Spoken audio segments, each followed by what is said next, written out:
And we're back. Welcome, motherfuckers, to the K-Town Brothers podcast. I'm your co-host, Uncle Jew. This is my brother, Kobe Wan Shinobi. Yo, yo. What's going on? So, my daughter dislikes me sometimes. She's got this thing about she don't want me to give her showies or whatever. That's what we call them, showies. Yeah. And so she always comes up with some like different excuse that she wants mom to give her a shower. Well, sometimes moms needs a fucking break, you know? Yeah. You don't want to give showies every fucking night, you know? So when it's daddy's turn to give her a shower, I don't want you to. Well, recently I started asking, which, you know, might not have been a good thing to do. But, well, why not? So we'll say a couple weeks ago, she used to always say, she would be like, because I don't love you. Damn. And I'll be like, damn. Wow. That's mean. Mm-hmm. Like, you got to go there. It's like, well, I love you and mommy needs a break. So maybe, you know, I could give you a shower. I don't love you. Wow. All right. Well, that hurts my feelings. You shouldn't talk like that. Mm-hmm. You know, blah, blah, blah. This shit goes on for a week. Then this little motherfucker got to escalate it. So we'll say 2 weeks ago, I think. Yeah, it was probably 2 weeks ago. She said she went through the same thing. It was my turn to give her a shower. I don't want you to. Mm-hmm. Okay. So her mom asked, well, why not? Because daddy's too fat. And both of us were like, damn. Oh, man. That's mean. Man. So my fat ass gave her a shower. Yeah. Wow. She's rough. She's savage, man. I see. She told us last night she wanted to use her mom's tablet instead of her tablet. Yeah. Right. And we said no. And she was like, I don't love both of you anymore. Man. Right? Damn. Fucking mean. Where do you think she picked that up from? I don't fucking know. I think it's fucking personality. Yeah. Gotta get that shit from me. That's evil. Wow. That ain't her mama. She ain't get it from her mama. Tell her that. Tell you that. You know, like to a certain extent, I think she's comfortable that you guys do love her, because otherwise she would not. Yeah. Because children are not going to be like, I'm going to put myself in a position where no one loves me. Like they wouldn't do that subconsciously. Right. Yeah. No. So she feels comfortable enough knowing that you guys do love her that she would say something like that. Probably in my amateur. I feel like she's just trying to be mean and she's getting better at it. Yeah. You know, like I, of course, don't think she means anything that she says, because the next day something will happen and randomly she'll be like, I love you. You know, like, so it's one of those things. She's just trying to get her way. And that's the only way she knows how to do it. She don't ever fucking work, but she keeps trying. So. She's rough though, man. Fucking savage. I see. That is bananas. Where do we start? Do we start with Chappelle? Or do we start with the Facebook, not Facebook. The fuck is Facebook? The Facebook whistleblower. Because I have no idea what the fuck happened there. Maybe we should start with Facebook, because it's not like we're gonna forget the Chappelle one. Yeah, no, of course not. That's the big ticket item, probably. Man, I just rewatched all his specials. Oh, did you? From like 2006, like, yeah, from the Killing Me Softly, like I found it on HBO. Oh, like, okay. Like I just rewatched all his shit, all 5 of the ones that he's got, or 4. I don't know if he got 4 or 5. I couldn't Yeah. really tell. Um, but yeah. So what the fuck happened? So some bitch gets interviewed by what, CNN or some shit. 60 Minutes. Okay, 60 Minutes. What is that? CBS. I think so. Yeah. And she blows the whistle on these motherfuckers know how damaging it is, you know, what they're doing, and they don't give a fuck because they're making billions of dollars. Yeah. That's what it pretty much sounds like to me. Mm-hmm. I mean, that's basically what it is. Yeah. Oh, okay. Because, you know, I mean, I think it's not that people don't know it or suspect it at least, but now there's actually documented proof where they're like, hey, there's this study that we did, and oh, turns out, you know, people use young people, children, whatever, use Instagram and want to fucking kill themselves or whatever. And they're like, oh, okay, well, at least we know now. And that's it, you know. Well, we know how many kids are killing themselves. Yeah, like, oh, that's good to That's a know. plus. Exactly. And they didn't lift a finger, so to speak, to try to actually fix it. Or maybe that's not true. They probably did a few little things, but they knew that they knew that it was a big problem, and they didn't really put as much effort as they should have. So the question comes, right? Mm-hmm. It's the classic. It's a classic. Yeah. If a nigga on the corner in the hood, in the projects, sells DJ. crack to a pregnant woman, Mm-hmm. he didn't seek out that pregnant woman. He didn't impregnate that woman. He's just selling that bitch crack. Mm-hmm.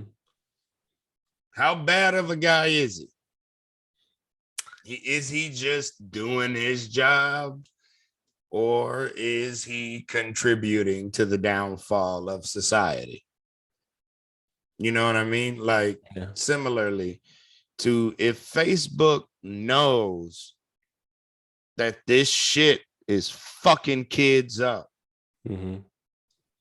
what responsibility does Zuckerberg have as the owner and inventor or whatever role he's taken in that fucking company with his goofy looking ass? Yeah. You know, and as Charlemagne pointed out on Friday on his new little show that he's got, Mm-hmm. his name is Mark, and he has a dog named Beast.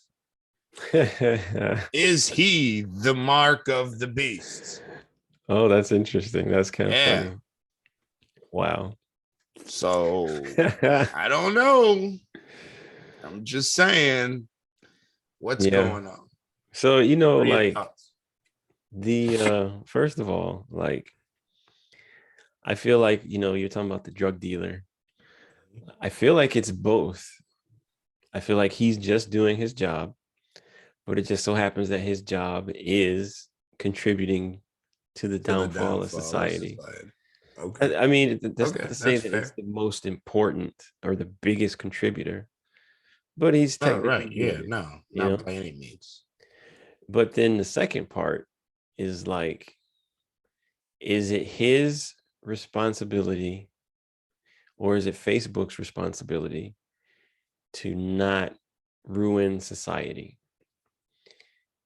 And I mean, from a personal perspective, like a quote unquote good person should probably not work towards destroying our society because, like, who the hell are you going to sell ads to on Facebook if everybody fucking kills themselves because they're fucking all depressed and miserable? You know what I mean? Right. Yeah. I mean, there's a curve where they're going to make more and more money, but at some point, they're going to be shooting themselves in the foot and they're never going to be able to make any more money because they're literally, you know, it's like selling, like you can save money selling people poison chicken sandwiches. But at some point, you've killed off everyone in town, and who the fuck is going to buy chicken sandwiches? Right. So you that's your incentive from a greedy Mhm. perspective to not kill people, I'll even if you're a I'll horrible person. And then the I'll other part of give. it too is Mhm. that hypothetically the government, through our laws and shit, are responsible for keeping people like Facebook from destroying our society. Because the government's not going to exist if our society destroys itself. And the whole purpose of the government is to sort of smooth everyone's interactions over and sort of make it's like to Okay. give an environment. It's like when you buy a house, so your kid has a backyard and their own room. You're creating an environment for your kid to thrive. The government is supposed to be sort of making an environment for its citizens to be successful and for all of us to collectively, be the best country or whatever. But, at some point, the definition of being the best or whatever has sort of changed to just making sure that we can generate as many billionaires as possible at the expense of everyone else and everything else. I want to say that I'll give him that at first it wasn't his fault, you know? Like, you don't know where the fuck this is going. Nobody did. Yeah. Nobody could have called it. Nobody predicted it. Nobody went to whatever, the CIA to talk to their, who are the people that view Mars and all of them viewer Yeah. peoples. Nobody went to the psychics, right? Hmm. That Yeah. are credible or whatever, if that's a thing. Like who the fuck knew? So I'll give them Yeah. that. At first, okay, fine. You just making something, you realize you could sell all these ads and you realize you could do this and manipulate that. And if we push this envelope more, you guys will give us more money, lobbyists and all that shit. And, fine. Now you're in over your fucking head Hmm. at this point. Now,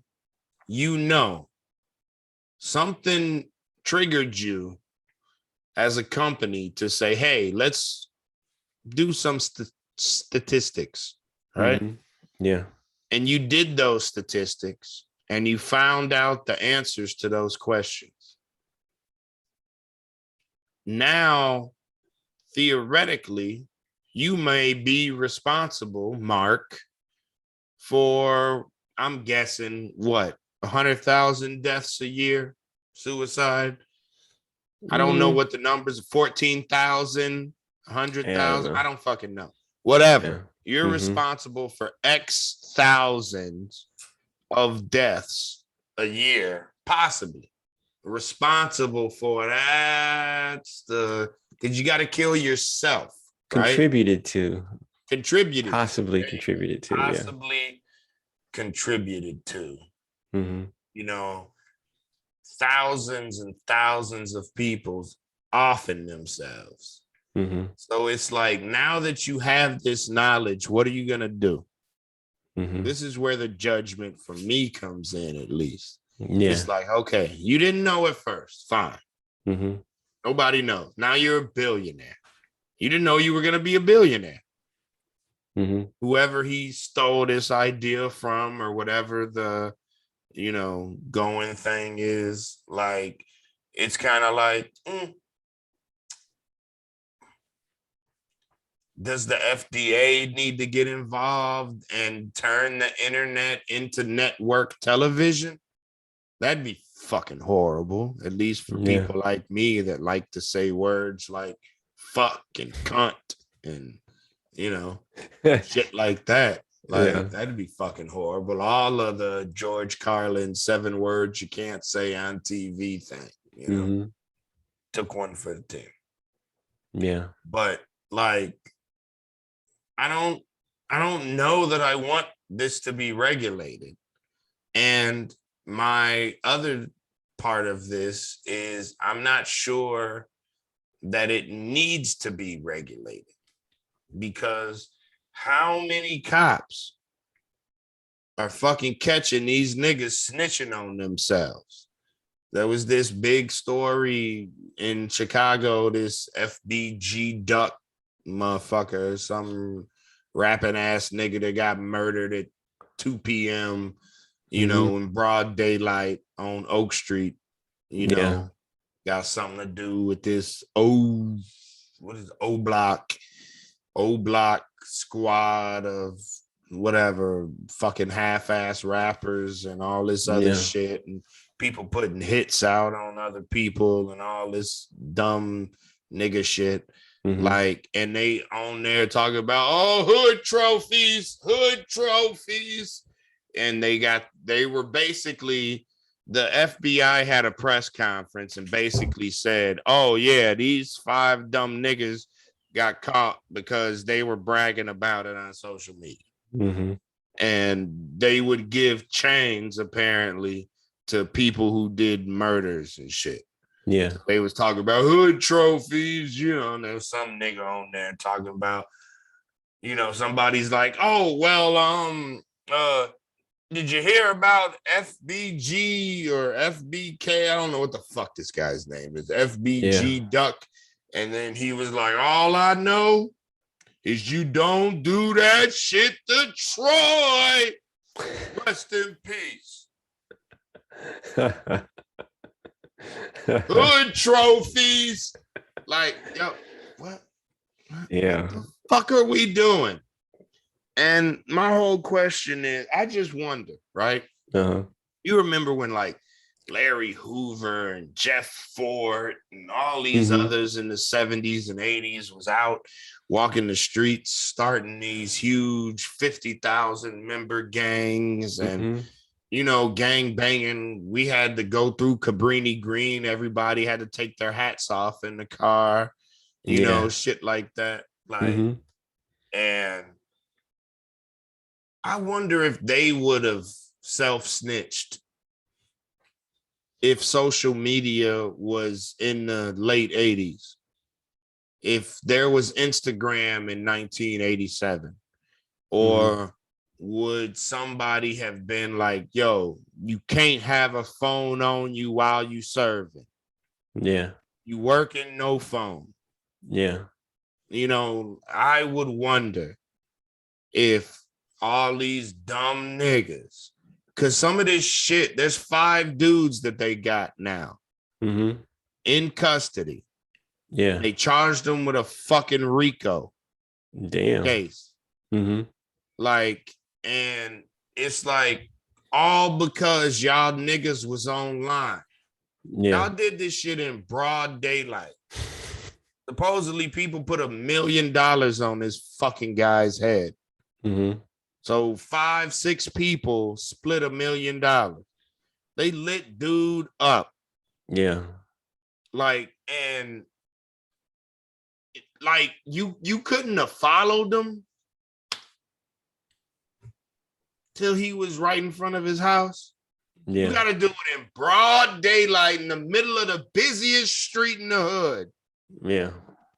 Or almost downtown. That was one of the loops, the West Loop or the South Loop that they try to jumble into downtown when it's convenient. Yeah. It's not downtown, but it's downtown. Whatever, right? Yeah. So, like, you gun this dude down. Broad daylight, brag about it, and now you get locked up. What the fuck is going on in their fucking heads? It's like I was a criminal for most of my life. That shit is disrespectful to me. To go on like, I had to kill a nigga in the hood, whatever stupid shit that they fucking rap about. Like you're rapping about it, you're bragging about it online. So part of me's like, yo, does this shit really need to be censored? Because I don't want these stupid motherfuckers out there anyway. Let me tell you another story. Me and Lydia take walks usually every day. We do this little walk, right? We're on the way home these two young boys turn around. So we're headed westbound, they're headed eastbound, right? Mm-hmm. So they both turn and look westbound at this white Impala, and one of them ups a gun. They're across the street. Mm-hmm. We're like a block and a half from the house, right? Yeah. 2 blocks from the house. Like, and then like Lydia's like, oh, they got a gun. I was like, yeah, I know. Mm-hmm. I was like, but the real problem is because once the Impala passed, dude put the gun back in his waistband, which was jogging pants.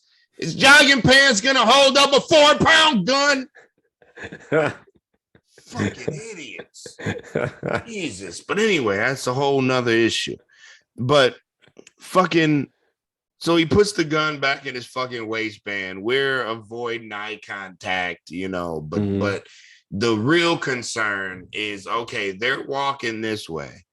They're concerned about traffic coming from the same direction they're walking. And we're walking past them. Yeah. So now I gotta watch out for any more cars coming down the street. Because if they get to shooting, now we're in the crossfire. Yeah. Or line of sight, like, so that was the concern. But more and more, we were walking. This is a week before. We're walking past this building. Some dude's coming out the house. Lydia didn't see this one, but I saw it. Dude, some tall dude, fucking dreads, whatever. He's always outside. Like, and he walks out the fucking front door of the building, big ass 45 just sticking out of his fucking pants pocket. And it's just like, look, I didn't used to come into contact with this many fucking firearms. Yeah. So not only do you fucking monkeys shoot every fucking whatever 10 days over here or something, but now just being out in broad daylight, motherfuckers just carrying guns around all open, just like they smoking weed in front of cops and don't give a fuck, like it's wild, man. So do we need regulation? I don't know, because part of me is like, keep feeding these niggas the fucking line. Let them. I mean, if this is the new criminal, and if y'all just gonna go kill a nigga, I watched the video yesterday on fucking World Star. I mean, he didn't have his face or nothing in it, you know, but he videoed himself walking around the corner, shooting the dude like whatever 8 to 10 times, and then he runs back around the corner. So he filmed himself murdering somebody. Yeah, he didn't have his face, but bro, you think they're not gonna check cell phone towers? Yeah, exactly. You think that's not gonna dwindle you down to a certain amount of people who could do this? Who was streaming? Who was recording? Who was doing this? Where were you? What the fuck are we thinking? They're not. That's the problem. Because I'll tell you right now, if I was ever to commit any serious crime, you know what I wouldn't have on me? A fucking cell phone. Fucking cell phone, which is probably recording somehow. Whether it's audio, it's definitely listening.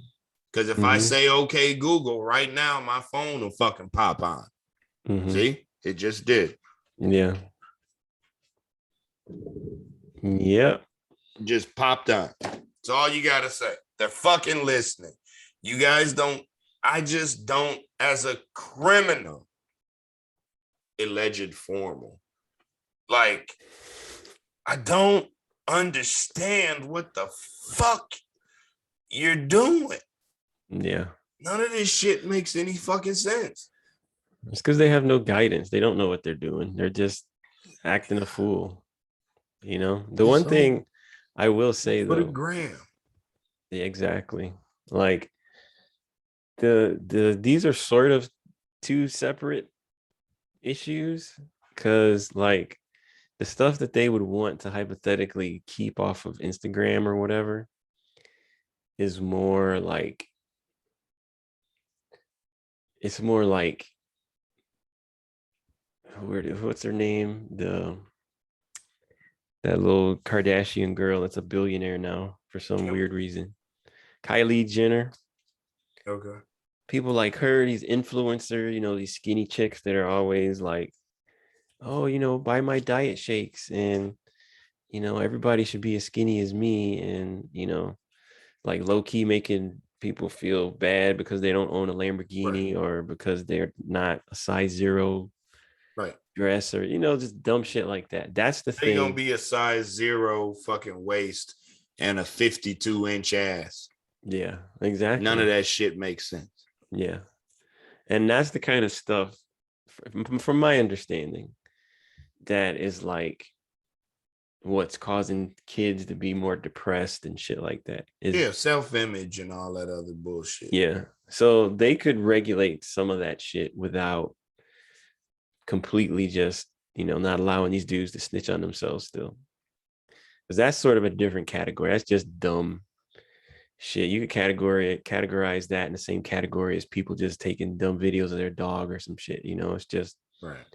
people recording random stuff. But this is more about like companies, because there's, to a certain extent, I believe there are laws about how you can advertise on television. Mm-hmm. But they're basically making television commercials like for social media, their videos, they're advertising shit. But because it's not on television, they don't necessarily have to adhere to the same guidelines, so they can target children specifically, for example, in ways that they might not be able to on a television commercial. Shit like that. I think that's more of what the Facebook thing is. But there's another thing too. There's another aspect of it that sort of colors this whole situation. And that's the involvement, and this is pretty much proven involvement that Facebook had in Donald Trump getting elected, in all people not wanting to get the COVID vaccine, and all those people who tried to overthrow the government on January 6th. Like Facebook and all Oh, these did you hear other, about that dude? I heard about a couple of them who like snitched on themselves in court because they Yeah. wanted to And he represent got 2 themselves. more felonies. Fucking dumbass. He tried to represent himself in court and Yeah. got 2 more felonies tacked on to the top of it Yeah. because he said that, oh, well, I also climbed through the window. Oh, well, that's another one. Uh-huh. Go ahead. Even though the judge told him, like, you might end up incriminating yourself in Mm-hmm. other crimes if you represent yourself. White power. Like, I Yeah. don't know what he said, but I'm Yeah. sure it came out something like that. Yeah. Yeah. And so like, yeah, like Facebook has, it's not just with kids being depressed and stuff. Like this is yet another example of how Facebook is helping to destroy our society. And so I think that's part of the reason why. I mean, part of it's because, it's children, won't someone save the children is always Right. a hit. It's an old classic. Yeah. Classic. And then there's also the angle of like people know that Facebook has already fucked up with our elections and shit. So it's just more people asking, why do we still have Facebook again? Like, are we really getting enough benefit out of Facebook that it's okay to keep it around and it's jeopardizing our actual democracy, They still pumping out too much money. Yeah. When the money starts dwindling and dwindling and dwindling, they'll switch. Yeah, that'll be the They'll only hang thing. on just like MySpace.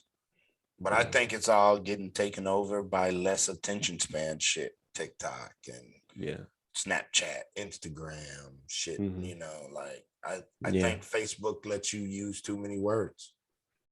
Yeah. I don't use Facebook at all, but I hear people talking and it sounds like you could type pages of shit on there if you wanted to. Yeah, you can.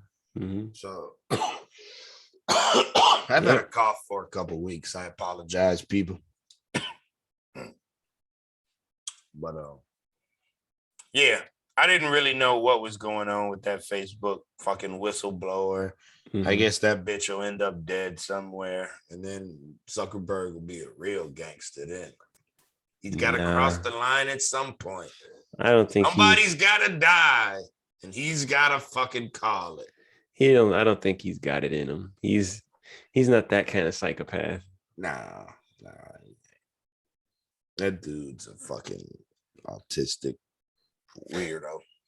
He autistic as fuck. This motherfucker got Asperger's or something. Yeah. He's motherfucker is an odd dude. Yeah, he's fucking weird. Like the whole reason he created Facebook. Water. Oh yeah. Drinks water like a fucking robot. Yeah, he looks like a robot. It's weird. Yeah.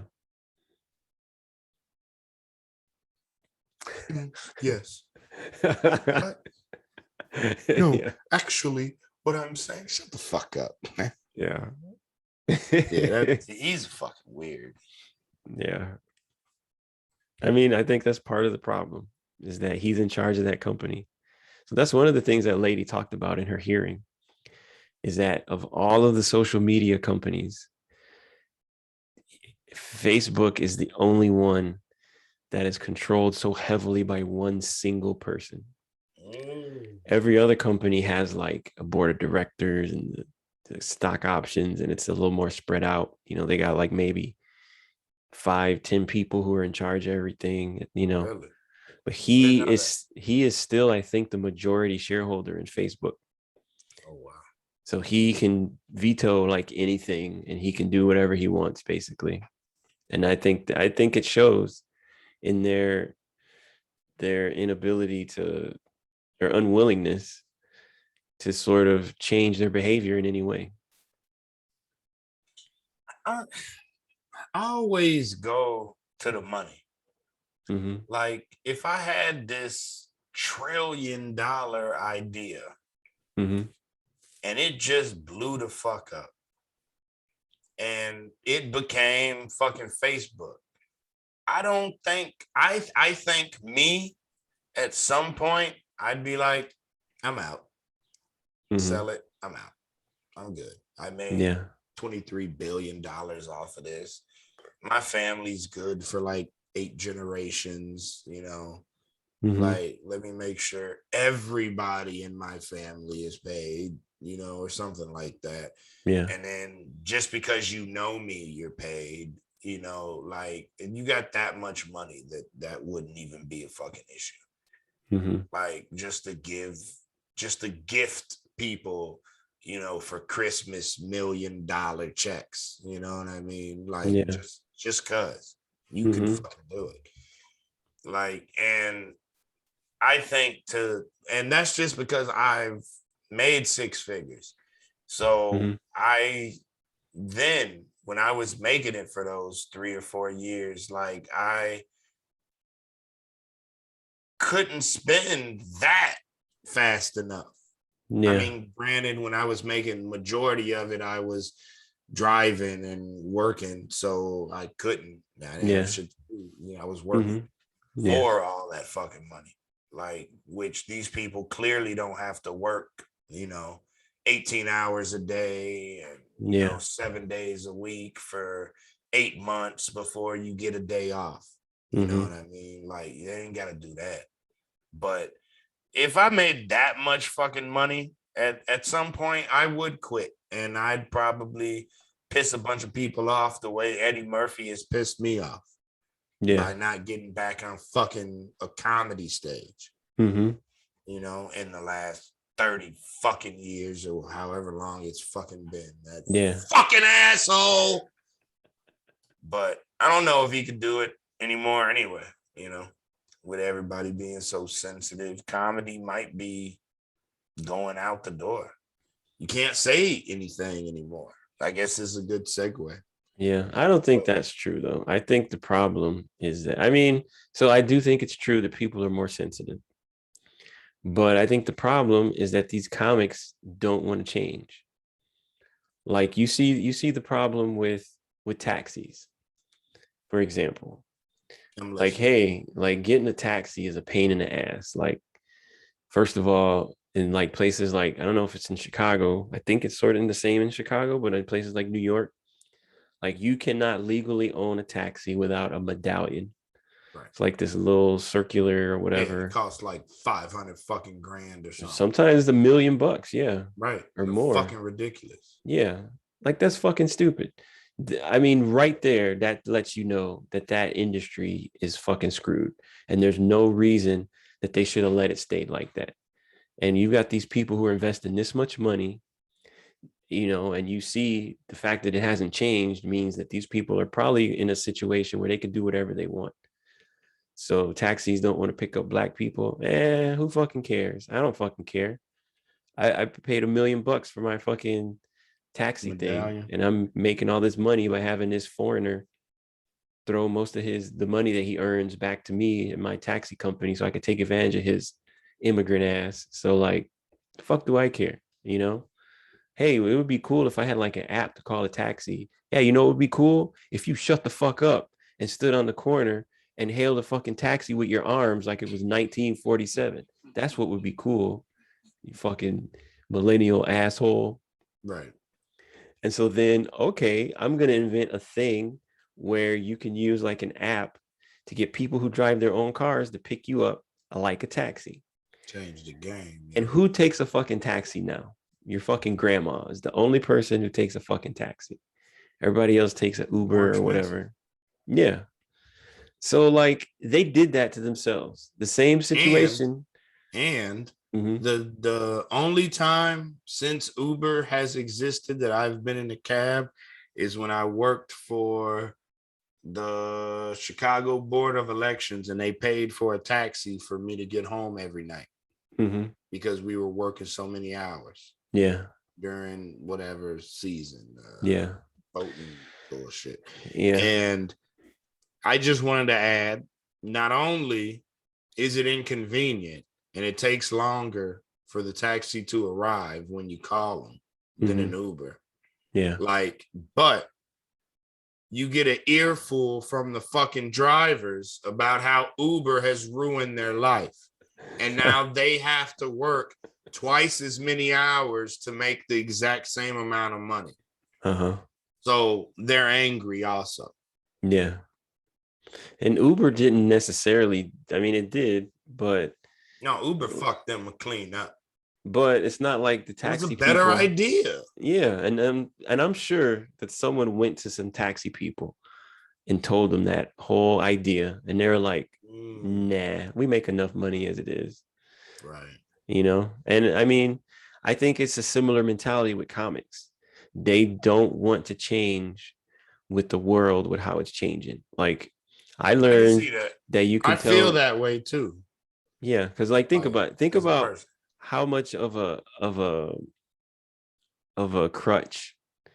I mean, it's kind of considered hacky to a certain extent. But think about the number of comics you've heard that always have some kind of stupid tranny joke, so to speak.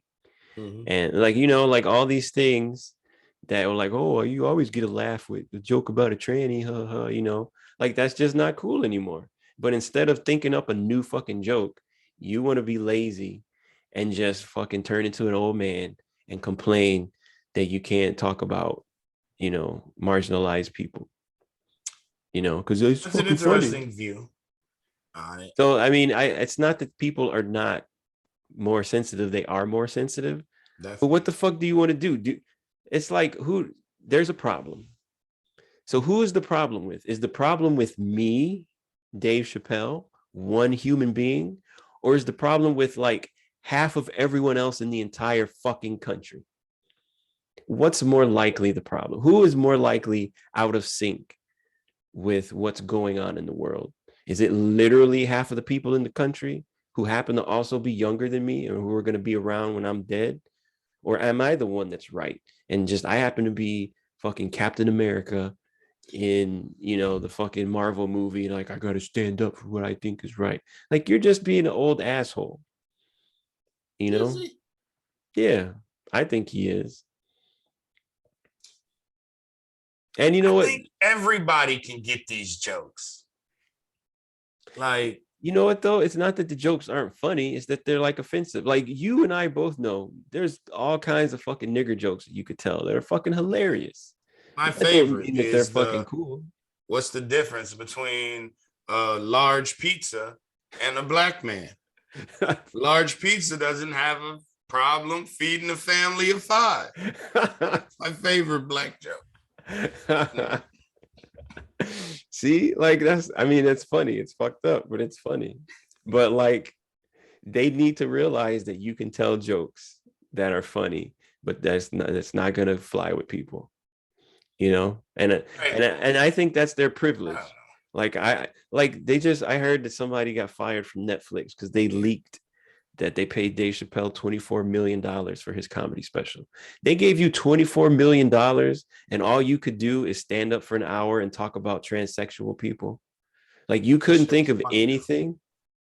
It wasn't even that funny because he spent half of the time. Point.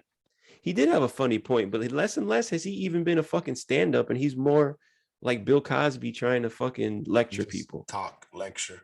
Which, you know, it's his right. It's his fucking special. But for him to be all, you know, holding his own dick about how he's the fucking greatest stand-up comic, but he never does fucking stand-up hardly anymore. How the fuck does that even make sense? Let's talk about that. That's a good point because I watched his Killing Them Softly. Yeah. That's and it was classic. Jokes. Yes. Jokes. Joke. No, he has turned in to this ridiculously long storyteller. Yeah. Like, and he punches it up in the middle and makes you giggle as you're on the road to his big social justice warrior point, you know? Yeah. Like, but I feel like he's like Deadpool of social justice warriors. You know, like he's like an anti-social justice warrior comic, you know? Yeah. So while I enjoy listening to everything that he does, like I do think he's the GOAT right now. Like, and I also think that GOATs change, you know? But him, shout out 420, apparently it's 420. Him just talking versus jokes. I don't know what I like better. I enjoy both of them because I really enjoyed this special and I'm not fucking sensitive. I'm also not a tranny or, excuse me, a trans person, right? Yeah. So, like, but I'm not sensitive when it comes to bald jokes. I'm not sensitive when it comes to short jokes. I'm not sensitive when it comes to light-skinned jokes. You know, when I played basketball over here on Latrobe and North Avenue when I was growing up, everybody used to call me white boy. Like, for obvious reasons. You know, like that didn't bother me because I knew that to some degree I could play well. So they weren't being disrespectful. It was more like, oh, he plays really good for being half white. You know, that's kind of what it felt like more than me taking the negative aspect of, you know, them fucking with my white side, right? Like I'm softer than them because I'm white. Well, white people kill more people than anybody. I don't know why that makes me softer, you know, but you know, I ain't say nothing. Yeah. But that's a good point. Right. Better watch it. Right. Better watch the fuck out. Nigga, I killed 3 of you. I'm cereal. What we doing? And I'll take your fucking mom's job. Right. Exactly. Fuck you mean? What do you mean somebody purchased the grocery store? They're gonna turn it into a parking lot. What? Right. And fucking so I don't know. I mean, I'm not for all this sensitive shit. Like, that's my whole thing. I Yeah. understand when something's being disrespectful.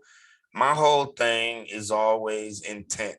You can tell when somebody's trying to be mean versus trying to be funny. Mm-hmm. And if they fail at being funny and offend you, they were trying to be funny, not trying to be an asshole. And Mm-hmm. I think that either there's a bunch of people in this world who can't judge intent, or they ignore the intention of this person's words. Now, if you're going on stage and you're white and you're all like, oh, let's talk about the fucking niggers. Mm-hmm. Bro, yo, that wasn't a joke. That wasn't funny. You know what I mean? Yeah. Like, but if you're like Ralphie May and you talk about how when you go to a movie, you hand out watermelon bubble gum to all of the black people that are going into the movies, so they shut the fuck up because they're chewing bubble gum while they're watching the fucking movie. That's a joke. Yeah. I fucking get it. It's racist, but it's funny. Fucking relax. It's okay. Like, it's a fucking joke. And that's what I feel like but is people it are though? fucking losing. Is it though? Because It like, was. I'm gonna be honest, I don't care who it is. I really do not want to hear a fucking white dude telling jokes about fucking black people, even if it's a little bit racist. That's just me. I don't care how fucking funny it is. I'm like, yo, you know what? Like, we grew up in a fucking apartment building.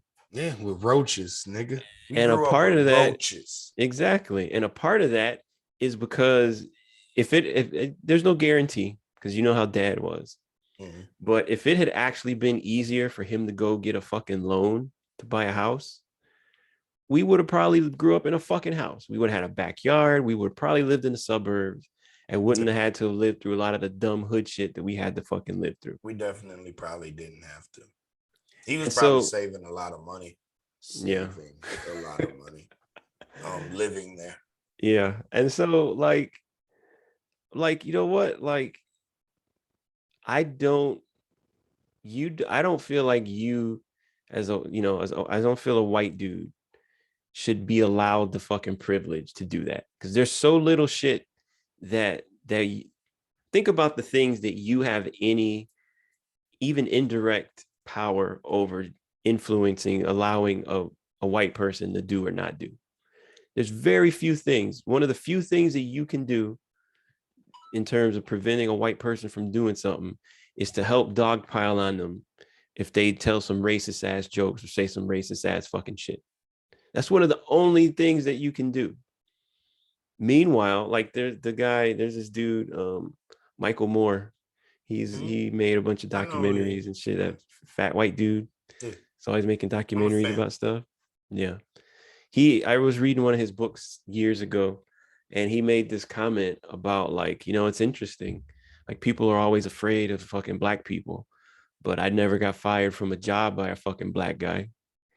You know, I never got kicked out of my fucking apartment by a fucking black guy. You know, and those are things that can literally ruin your fucking life. They could make you fucking homeless for the rest of your fucking life, and you can't recover. You know, so there's not an even playing field, at least in this country, for fucking black people. And so, you know, was that funny? Yes, that was genuinely a funny joke. And you know what? If I heard him tell it in private or something, if I knew him and I felt, like you said, in his heart that he was, you know, it's just fucking funny. It's fucked up. It's funny. But I know that he doesn't think that way or whatever, I'd probably be okay with it. But I don't know him like that.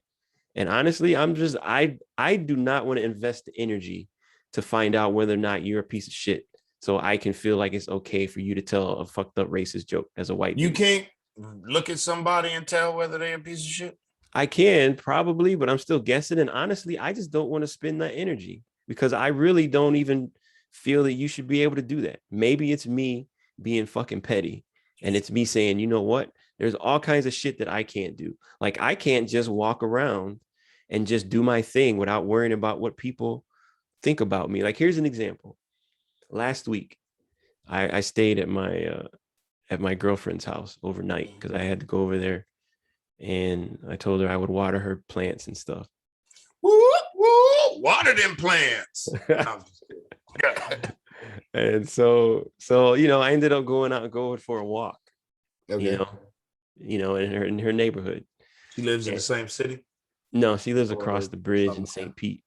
Oh, okay. You remember when you came here and we went and we were hanging out by the water at that one spot? St. Pete's. Yeah, St. Pete. Yeah, it was in that over there. Okay, cool. And so, I'm just minding my business. I'm doing my thing. But as always, I'm aware that I am a brown guy walking through a neighborhood of people who don't necessarily recognize me. Also, I do not have my beautiful chaperone, walking with me to be like, oh, well, he's good. That Negro must not be dangerous, because why would he's a good nigger? Exactly. Yeah. I mean, that's kind of what you get is a sort of a cosign, a subconscious cosign, And so, there was a couple of situations where there's like this white woman and she's walking her dog. Like, everybody in the neighborhood has a fucking dog and they're all walking them. Yeah, and I was like, you know what? This sidewalk is just too skinny. And I'm kind of in my feelings a little bit. I'm not feeling super chipper. Like, I want to be like, oh, hey, how are you? Like, I just wasn't feeling it that day. And I just don't want to walk by white women that I don't know and feel, because it makes me feel uncomfortable, not because I'm going to do anything, but because I'm worried like they might think I'm going to do something. And then some stupid shit happens. I still get last week. It happens weekly where I'll be walking behind some white woman and they stop and step to the side and pretend like they're on their phone so that I can pass them, and then they follow me. Yeah. So I'm supposed to be okay with a white motherfucker following me? Nah, bitch, go ahead. You both keep stepping to the side. I got a text message check too. That would actually be a pretty funny fucking skit. You're both telling each other, go around. Well. Right. Go around. Cross the fucking street or something. Yeah. I fucking tell you. But yeah, like I still hate walking behind white women. I hate it. Yeah. And like that's just an example of how shit's not fair. Especially because they don't have fat old asses. That's the main reason behind it. I see. That's good to know, I guess. Oh, jokes. Back to jokes. Yeah. So like, because of shit like that, I'm like, nah, I don't care who you are. You don't, as a white dude, I am not gonna co-sign. I'm not necessarily gonna I'm not gonna try to cancel some of these people. But I would publicly say, like, nah, I'm not fucking with that dude no more, because I don't think he should have said that. There's things that I have to do that I shouldn't have to do in public. And one of the things that you as a white dude have to do that might not be fair is that you need to keep black shit from coming out your fucking mouth whenever you telling jokes. I mean, maybe one day we'll get past that. I mean, it depends. What if they grew up with black people? How do I know? No, it don't. You don't have to know. What if it's an actual fact? But how does that matter then? Well, it matters based on the material, because they'll have authentic material versus just racist shit. In the same way that it doesn't matter whether or not you grew up around black people when the police pull you over as a white person. You're white. It doesn't matter where you grew up to a certain extent. So the same way, it doesn't matter that you grew up around black people. You still. Yeah, we on different sides of this one, I guess, then, because I mean, I grew up with Bose. Like, it was cool for Bose to say nigga. Nobody cared. Nobody cared that he used nigga, because grew up, he was poorer than us. I would. Definitely poorer than us, me and you. Yeah. Like, he had 9 kids in the house, daddy dead or some shit, Yeah. Like, fucking, he grew up in the hood. Like, he's a nigga to me. Ma's a nigga to me. Like, she was chastised because she was fucking Catholic in a fucking Baptist town. Yeah. Plus she was poor. That's nigga shit. I mean, I understand she's not a fucking nigga, but it's similar enough to me to where you get a little bit of nigga credit for that. So here's a question. Mhm.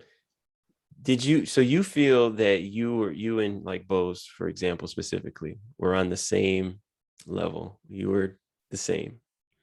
Yeah. So that's why you gave him the pass for that, right? Right. Yeah.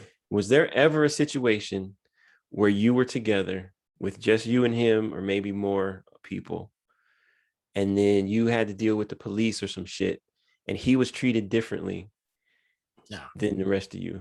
We've been locked up together. They treated both of us the exact same. Oh, did they? Both of us got fucking smacked in the face. Both of us got thrown into the fucking paddy wagon head first with our arms handcuffed behind our backs, you know, and our heads hit the fucking side. Like we went to court together. Like there wasn't, but I'm gonna say this. There's a difference, and you know it, especially where you live. There's a difference between, you know how Chris Rock said there's a difference between niggas and good black people? Like there's a difference between white people and like trailer trash looking white people. Yeah. Bose does actively have a trailer trash look. And trailer trash people are often treated the same as niggas in public. It's a look that you carry with you. He has that. So that would be the only exception to what I think you're asking. Plus, the judge knew him by his name. Yeah. He had been there so much. She knew all of his brothers. Oh shit! Wow. Like it was like watching that show Shameless. That was Bose. Like he's a nigga, man. Yeah. Like, but that's circumstantial. I understand what you're saying too, you know, to where, because to a certain degree, I'm like that with cops, right? You're a cop, fuck you. Black, white, purple, green, blue, fuck you. I'm done. Yeah. You're saying the same thing essentially. If you're white, no nigga jokes. Yeah. No racist, you know, line walking. Yeah. You know, just tell some fucking jokes that a white guy is able to tell and stop trying to walk a fucking line, because the shit ain't fair. So I understand what you're saying. It's just, I don't give a fuck. Yeah. You can say whatever the fuck. I've been called niggas and all types of shit. I walk around with all these bumps on my fucking head, and there ain't no way for me to hide them. I ain't gonna put a fucking hat on. You don't like it, don't fucking look at it. I don't know what to fucking tell you. This shit hurts. It's painful all day long. So I give a fuck that I'm, you know, like I could imagine being on the train and somebody look over and see my bubbly head and be like, what the fuck is that? Is that bleeding? You know, like I get it, but I don't give a fuck. I gotta let that go. I can't carry that with me. You know, and I'm the same way with comedy. If you don't like it, turn this shit off. All right, move the fuck on. You don't like fucking Chappelle's tranny jokes, then watch fucking I don't know, whoever. Don't tell tranny jokes. You know, watch Amy Schumer. I don't know what the fuck. Don't watch comedy. That's my whole fucking shit with this whole internet shit. If you don't like it, don't fucking click on it and move the fuck on with your life. Yeah. There's something out there for you. Like, and that's my whole thing. And at the end of the day, I just really think people are overly sensitive. I want to hear jokes about everybody. I think everybody can get it. Anybody can get these jokes. Anybody should be able to be made fun of. You know, we're all in. I don't think that's true I think what you said is true, but I don't think any person should be able to tell jokes about any other person. Like the same way dudes should not be telling rape jokes necessarily. I wouldn't tell any Chinese jokes. Exactly. How you gonna be That's telling because I jokes? got zero Asia. I got 1%, Aborigine American. So I'll get these Yeah. motherfucking Indian jokes in. And you know Native what? American motherfuckers. Maybe that's the deal. Maybe that's part of it, is that like you people then see, to this extent, I feel like that's how you stay in your lane. Like Okay. everybody has a unique, there's very few people who are just German or whatever, Right, right. you know, Nowadays, yeah. just from Nigeria. So if We're you're all from much. Nigeria, just you tell all the Nigeria jokes. Right. But more so if you actually have people there and family there and shit. But even if you're just a little bit Nigerian, I still don't know that that's a good idea. But if you could pull it off, then that's cool. But like, I don't think you should be telling jokes that are completely out of your fucking pocket. How do you feel about Trevor Noah telling so many jokes about America? Well, that's different because that's a country thing. That's not like an ethnicity thing. Could still be offensive for patriots. Yeah, but it's a fucking country. It's not like people are born in a country It's by more chance. broad. It's broad enough to be acceptable. Like you, hypothetically, you could be born in an airport and not be a citizen of anywhere. In the right parts of the airport, But you could literally be born. don't all airports have addresses? No, because well, I mean they do, but there's because of the way international law and shit works. Like there have literally been people who have been trapped in the airport for years because they're not allowed to leave the country that they're in, and they're not allowed to go to any other country because like their country doesn't exist anymore or some shit because of some war or some crazy shit.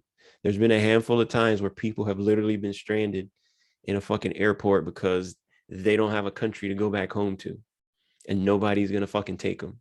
God damn. Yeah, like it's stupid, but it's a thing that happens. And so You're you could born have in a a fucking airport. You're a member of whatever fucking country that airport is in. Fuck are we talking about? no, You because now, parts of the if you're airport, born in an airplane in the air over international airspace of where your mother is from, mhm, maybe you don't have a country. Or maybe you just give that motherfucker the country that his mother's from. yeah. My point though is that that's not like an inherent. You can change your fucking country. You can't change whether or not you're fucking Chinese ethnically Correct. or fucking German or fucking Right. black or whatever. You can't change that shit. So that's why it's different telling jokes about a person's things that they can't change compared to just a thing that they chose or that is like an Okay. arbitrary thing. Like if you wear a fucked up shirt, you chose to wear that shirt. So So we could roast your ass on that. But it's different if I'm telling jokes about your fucking nose, with your black ass nose and shit like that. Cause like you're attacking a person over breathing up things. all the air. Yeah. Cause you're attacking someone over some shit they had no control over. So I think this is where. Well, here's another thing too, before you Go say ahead. that. The Okay. other thing too is Yeah, that it's gonna be like rough. I don't agree like with the whole Dave Chappelle thing, Mhm. but I don't think it's appropriate to try to fucking call Netflix and tell them to fucking take their money back or some shit. Like I agree with you to the extent that I'm just like, I will watch a thing, and if I don't like it when I'm watching it, I'll just stop. Turn it off. And I will tell other people like, nah, I thought it was kind of shitty and I don't fuck with that dude no more. And that's it. I'm not gonna be on Twitter trying to get other people to fucking get this guy fired or whatever, unless he's done some shit like abusing women or some shit like that. But if he's just telling jokes, that's just like you said, it's just fucking jokes. I don't agree with them. We disagree on that part. So I disagree that they are good jokes or that he has justification to be on his feelings about it necessarily. But I think we both agree that if you don't like it to a certain extent, just don't fucking watch it. Because honestly, Somebody they're giving him way more publicity than he probably deserves by being in their feelings about it and just yelling about him all the time on the internet. somebody called him out for taking the essentially the same stance as, oh, well, I got black friends, so I'm not racist. Yeah, I mean, he kind of did. And he kind of took I have a tranny friend that killed themselves because they were defending me. So Mm-hmm. I'm not transphobic. Yeah. I wish they would come up with a different name than phobic. It just Well, doesn't. I mean, It that's what a just phobia doesn't. is, of being afraid of something. Right. But I don't think that anybody is afraid of gay or trans people. That's not true. I don't think it's fear. That's what I'm saying. Like, it's not It the Clown with all of these teeth that pop out of its mouth. It's a fucking trans person or a gay person. Mhm. Like, and again, you know, I would say like 49% of gay men are like so feminine to the point that I know I'd be able to beat their ass. There's no fear there. I don't like what you're doing. I don't watch what you're doing. I don't get off on what you're doing, but I'm not afraid of you. If I don't like you, I don't like you. But how come there ain't how come there ain't some word instead of racism to how come it's not a phobia for fucking black people, black phobia, nigger phobia? Because you are actually afraid of these fucking people. You're actually fear for your life when there's 5 black guys with hoodies walking down the street towards you at 3:00 in the fucking morning and they're skipping.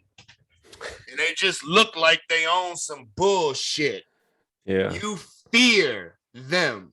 Let me see 5 homosexual dudes walking down the street at 3:00 in the morning. I don't think these niggas can fuck me in the ass. I'm not scared of these niggas.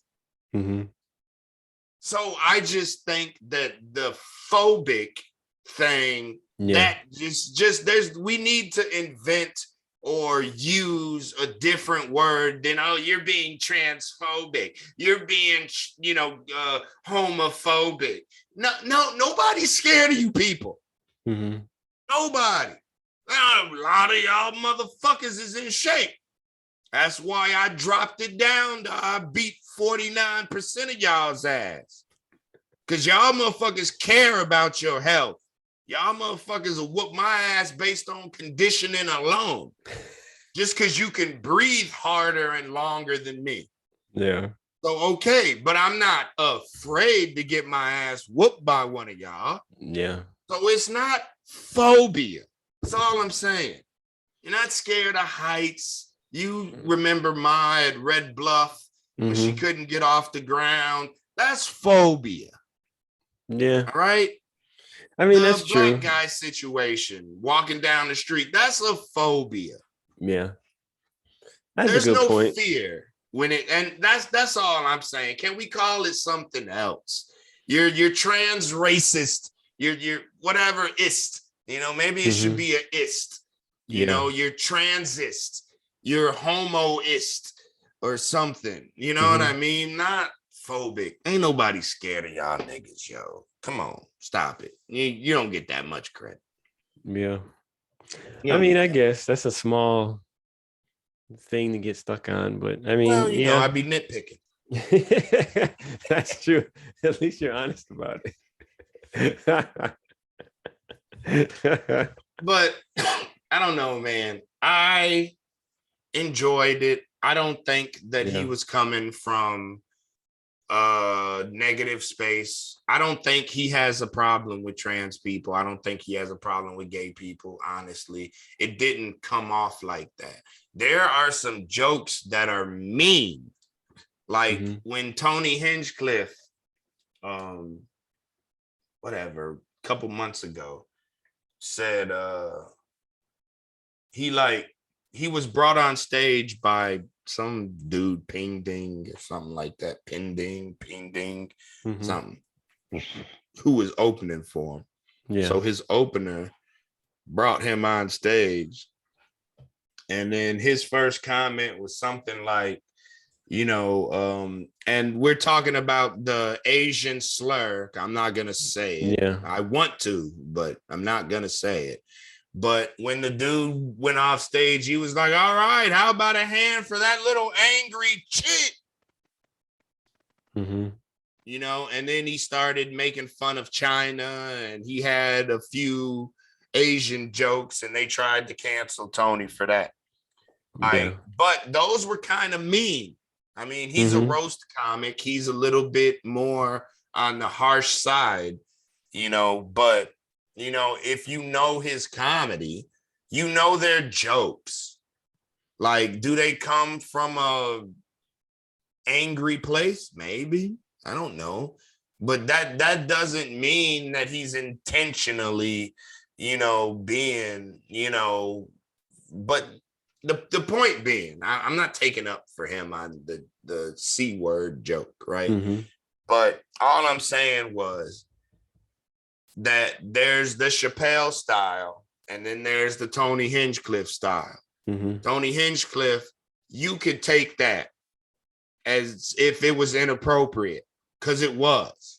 Mm-hmm. That's some shit, yo. You pushed the envelope too much, bro.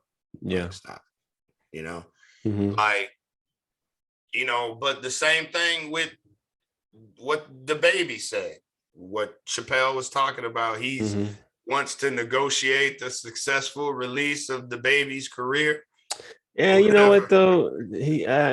I was sort of understanding until he got in his feelings and he took back his apology. I'm like, see, so now people are not I supposed didn't to know he think. took back his apology. Yeah, he took back his apology because he was like, "Oh, I'm sorry," and people were still like, hey, you know, oh, fuck this guy. So he was like, "Fine, I take it back." I don't know exactly what he said, but he Oh, basically, I didn't hear that. yeah. So I I'm didn't like, hear that he see, had taken like it people back. were like, "You're a piece of shit." He's like, "I'm not a piece of shit. I'm sorry." Blah blah blah. I didn't Right. really mean it. I'm really a good person at heart. Yeah, we're still upset. Fuck y'all then. Like you just proved that maybe people had a point about you sort of having sort of like what you're saying. Like Right. you didn't just say some shit accidentally. You Right. kind of have some meanness or whatever you want to Yeah, call it in you're an your heart. asshole. Yeah. Right. Yeah. You know? Like, and so to me, Chappelle doesn't come off like that. Now, is he antagonizing him? Of course. He's Yeah. been doing this shit for years. Mm-hmm. Is he antagonizing a group of people who are currently seem to be in charge of social media and push? Yeah, I Mm-hmm. think that's what he's doing. Like, he's fucking with them. Yeah. But to me, it wasn't mean. Nothing was, they were jokes. He was, I don't know. But I'm not that fucking sensitive. I ain't on that shit. Yeah. Like, I'm not trying to be that fucking sensitive. I talk shit and I take shit, and I can take just as much as I can talk. So I get that that's the type of person that I am, and I accept Mm-hmm. that, and I'm okay with it. And Yeah. I'm not that fucking sensitive. That, like, you know what I am sensitive to? I don't like being called a millennial, Mm-hmm.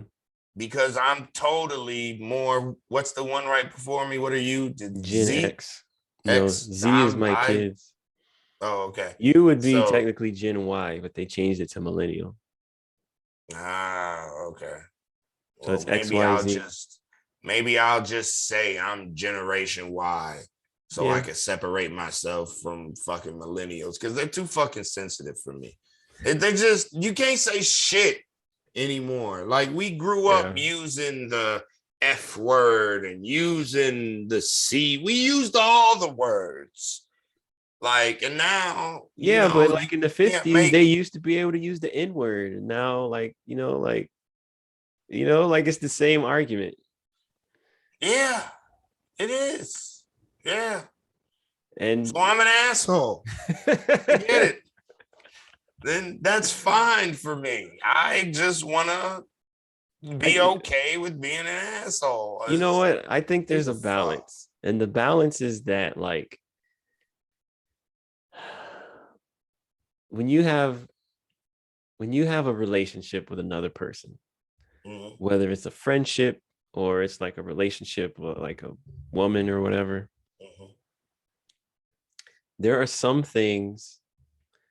Okay, so let's start with the extreme. Let's start with this extreme of you have a relationship with this person and you literally have a rule for every single thing that could ever happen, you know? And you're constantly having to check rules and, right. like you. Yeah. You got a whole fucking system and all that. Yeah. Like that's not really going to work because that's not how relationships work. Correct. On the other end of the spectrum, you just have completely open. Anybody can do whatever the fuck they want and say whatever they want. And in that regard, how do you even have a relationship with this person that's any different than your relationship with the guy that owns the fucking grocery store or whatever? You know what I'm saying? Right. And so in between, in the middle somewhere, there's a place where you have a sort of a relationship with someone and you have specific rules about certain things. And then a lot of the other stuff is sort of like unspoken, because you care about that other person.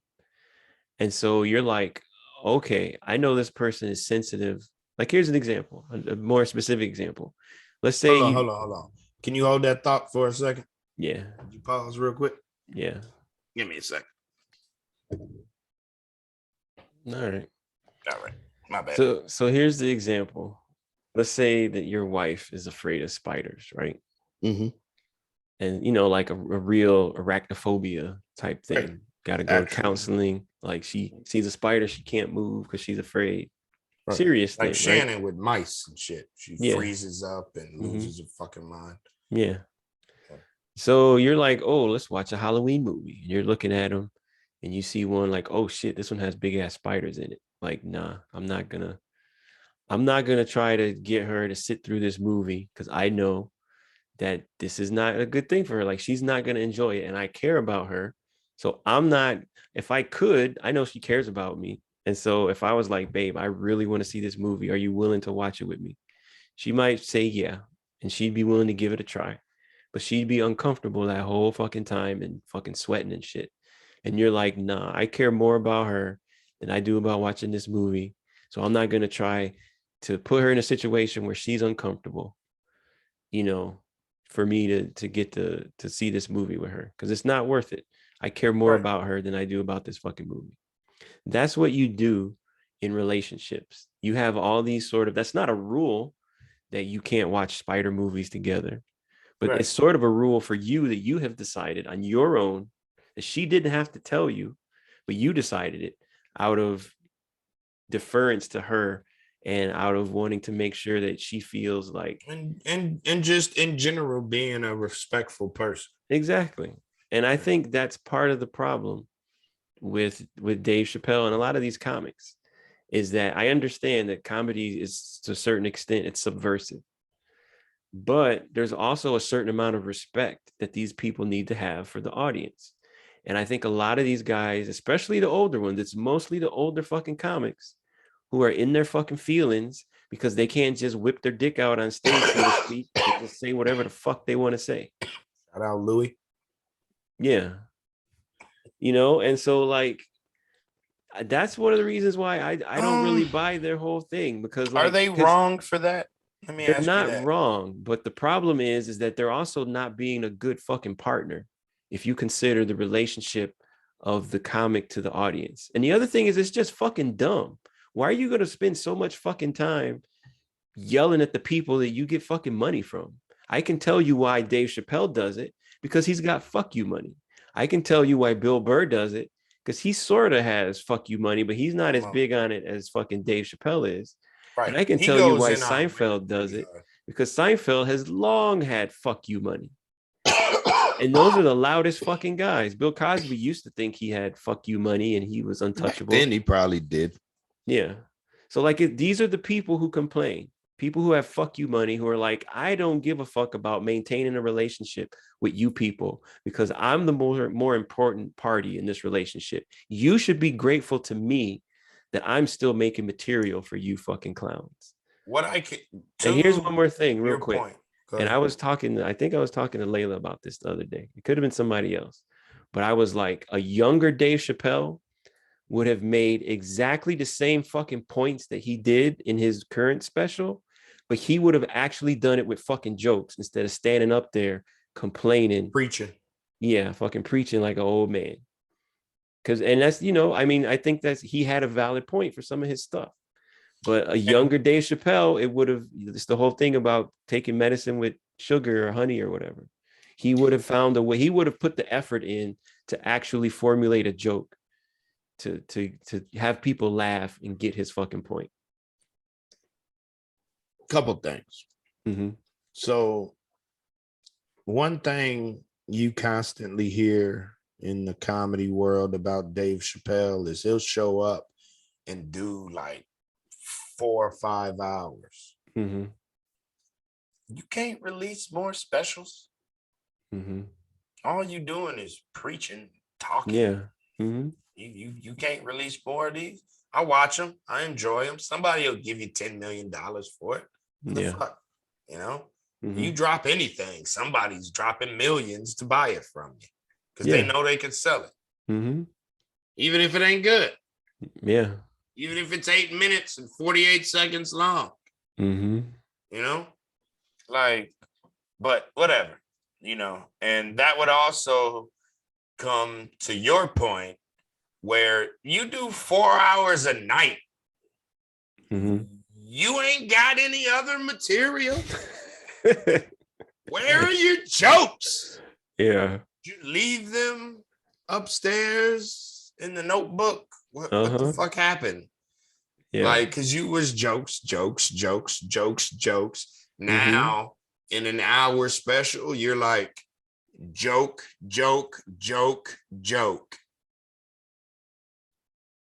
You get 4 15 to 20 minute jokes. And that's it. Yeah. You like, you know, his jokes per minute have significantly decreased, is what I'm saying. For sure. So I totally get that aspect of it, you know. And I think that goes to what I was saying. Like, he's not a dumb guy. I mean, he's self-proclaimed fucking GOAT. Where's the rest of your fucking material? You know, that's like Michael Jordan going out and just like, you know, I'm only fucking shooting from the free throw range. I'm not gonna fucking dunk. I'm not gonna try to hit any threes. I'm not really gonna play defense. I'm just only going to get within that little half circle of the around free throw space and just take jump shots because that's what I want to do because I'm the GOAT. You can't tell me what to do.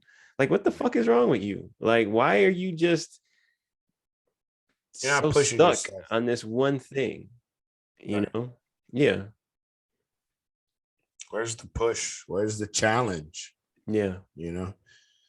And I don't know. I mean, I think me and you, like I said, are on kind of different ends to a certain degree because I'm okay with white people saying nigga. Say it. I'm tired of y'all making a big fucking deal out of it. Let white people call people niggas. Can we get over it and move on? I don't want to give them because I've been called hella niggas in my life, and I've never once been offended or given a fuck by it. Yeah. I don't care in the same as much. way. You know how many white people I've called niggers? That's not the same thing. It doesn't matter. It does matter. You still speak to them as if it's the same fucking thing. But it's not. And they're confused. And that's where the funny comes from me. Because they're But that's not the same. Because when you say that, you're saying it for comedy. You want them to be confused and shit. But when they say it, their intention is to make you feel bad about yourself. It can't. Well, that's what their intention is. You were just talking about how you feel intention is important. And it matters. But I'm not gonna, hold on. Yes, Aubrey.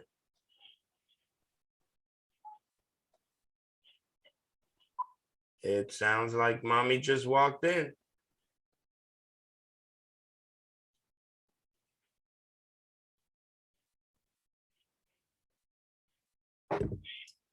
Okay.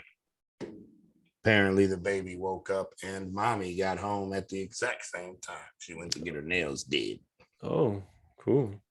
So So, she was up like, from, I but think I'm in a similar place. Like, I don't really care yeah, I don't personally. call me a nigga. I'm just not going to say it's okay. I'm not going to Okay. get all in my feelings about it, but in no way am I going to give you, not you, obviously, but in Right. no way am I going to give anyone a pass to use the These N word. cracker ass crackers. Yeah, like, no, like, I'm not going to give you a pass. You're not going to And make see, me feel bad, but I'm also think not going to say it's okay. I think too, part of it is we've never had a word to be able to call them. Honky and cracker. That shit's not insulting like It's that. not, because the power You know what I dynamic mean? is a part of why Right. it's It's a offensive part or of the whatever. history. It is, yeah.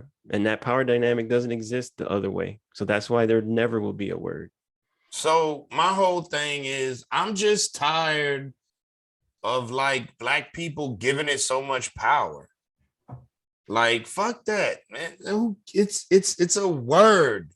Sticks and stones, blah blah blah. You know what I mean? They break my bones, but words will never. I mean, that's what we was raised on. But that's not completely true, because when you control language, you control the paradigm of how people view things. Okay.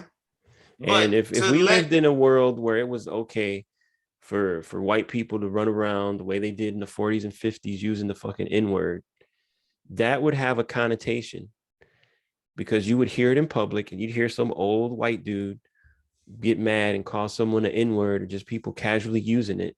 And overall, even amongst black people, that would give like this indication that black people are lesser than white people, because that's the intention of the word was literally designed for that intention, and they didn't design it and it didn't work. Of course and it why worked. go with that?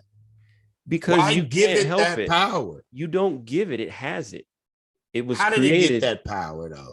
because they Because created of it. use and because of situations, all of that shit was situational. What I'm saying is, at what point do we take it back?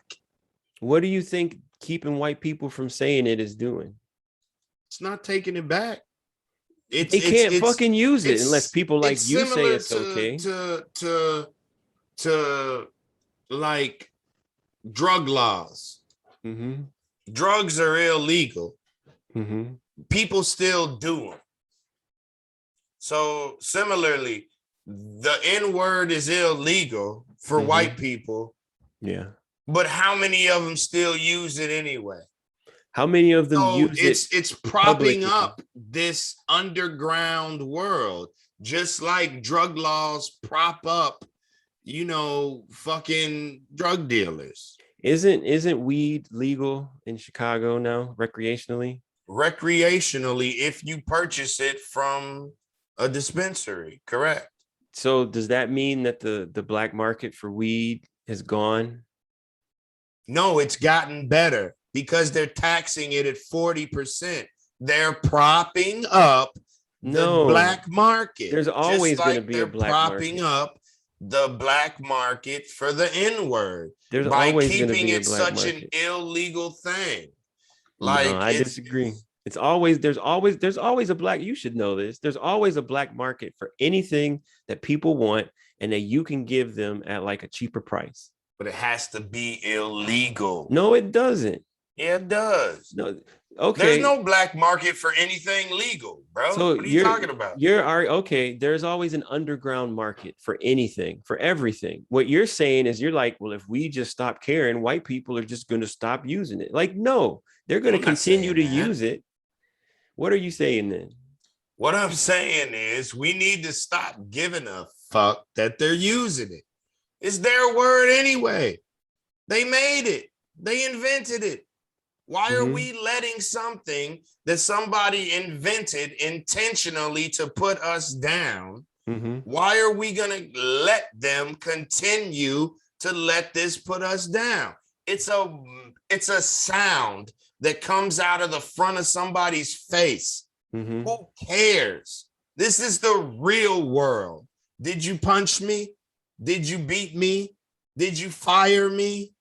Did you do something like, no, you're just saying the word nigger because we're on a bus and I'm in the seat that you wanted, or I stepped on your shoe, or whatever situation happened, and you're trying to take me back to slavery and call me a nigga. No, because there's a lot of situations that I've been in to where, nah, you know what, actually, bro, you the nigga on this one. You the only white motherfucker here right now. Who's the nigga now?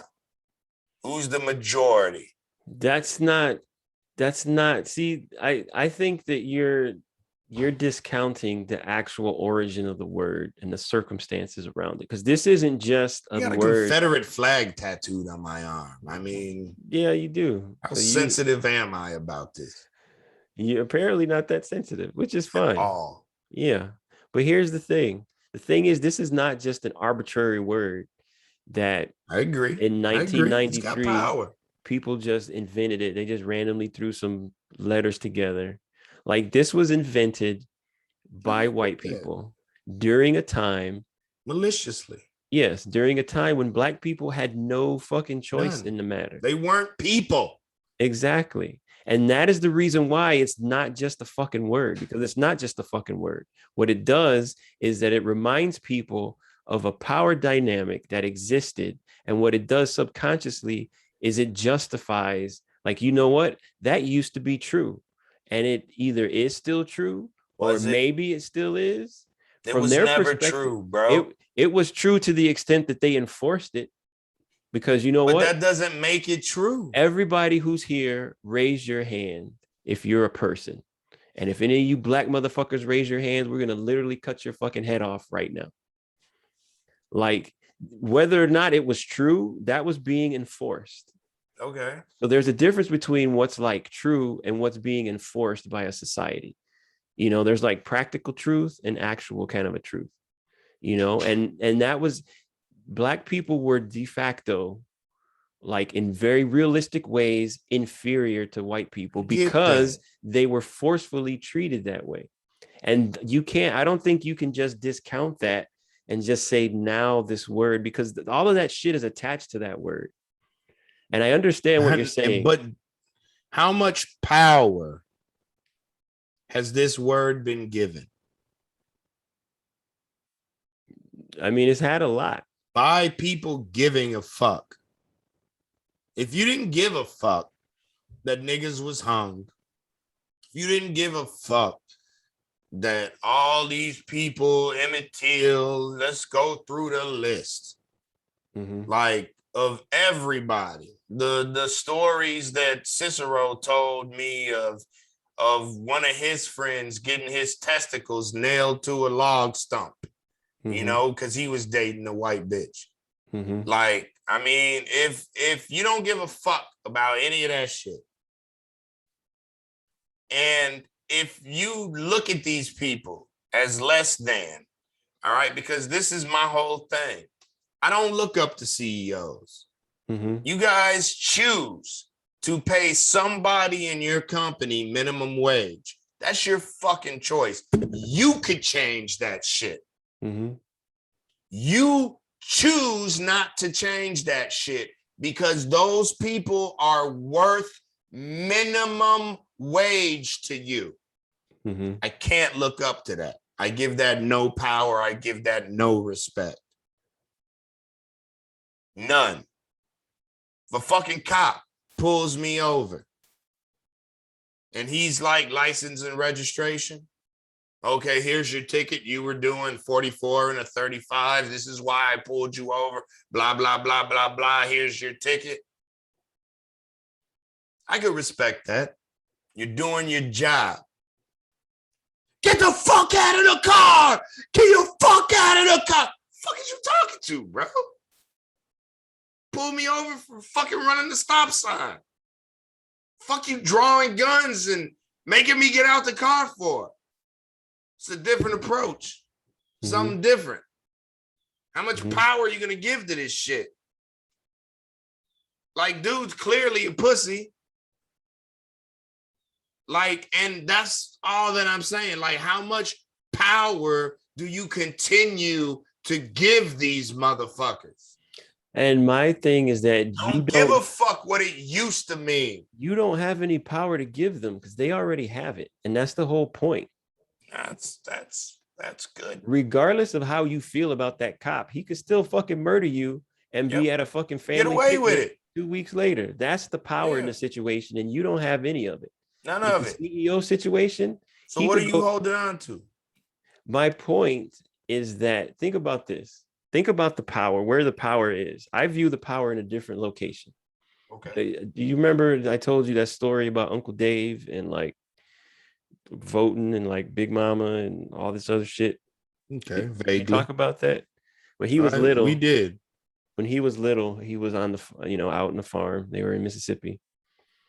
And I don't know. It was a difference between Big Mama and Big Daddy. Mm-hmm. And like this dude had come by. I don't know. He was running for some political office, some white guy. And he was like, oh, he was to come by. Just make sure you will vote for me or whatever, blah, blah, blah. And then, he left. And I can't remember which one it was, but one of them was like, I ain't going to go vote. And the other one, either Big Mama or Big Daddy was like, well, I'm going to vote. And Uncle Dave had asked like, well, why are you going to vote? And they told him like, well, you know what? The only time these white people come around here and want to smile in our faces and have anything to say to us is whenever they got something that we want.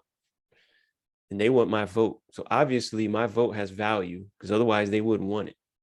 Right. So because I know it has value, I'm going to go use it. In the same way, name another way you could make a fat white guy angry than like quicker than not letting him use the fucking N-word and get away with it. There's no other way you can make a white man literally pee on himself with anger, other than keeping him from wanting to use a fucking N-word and he can't. To me, that's where the fucking power is. So that's what you're saying. And I'm not going to let you. And nobody else is going to let you. You're not giving that up. Right. That little angle. Right. Y'all and can't say this because y'all fucked up. And you're like, fuck you. Y'all can't say this. Yeah. Period. Right. Okay. And I respect that. I do think that there, and I think you have a point, and I do think that it's important. And this is specifically like a conversation that should be had, like with kids, like Black kids when they're growing up.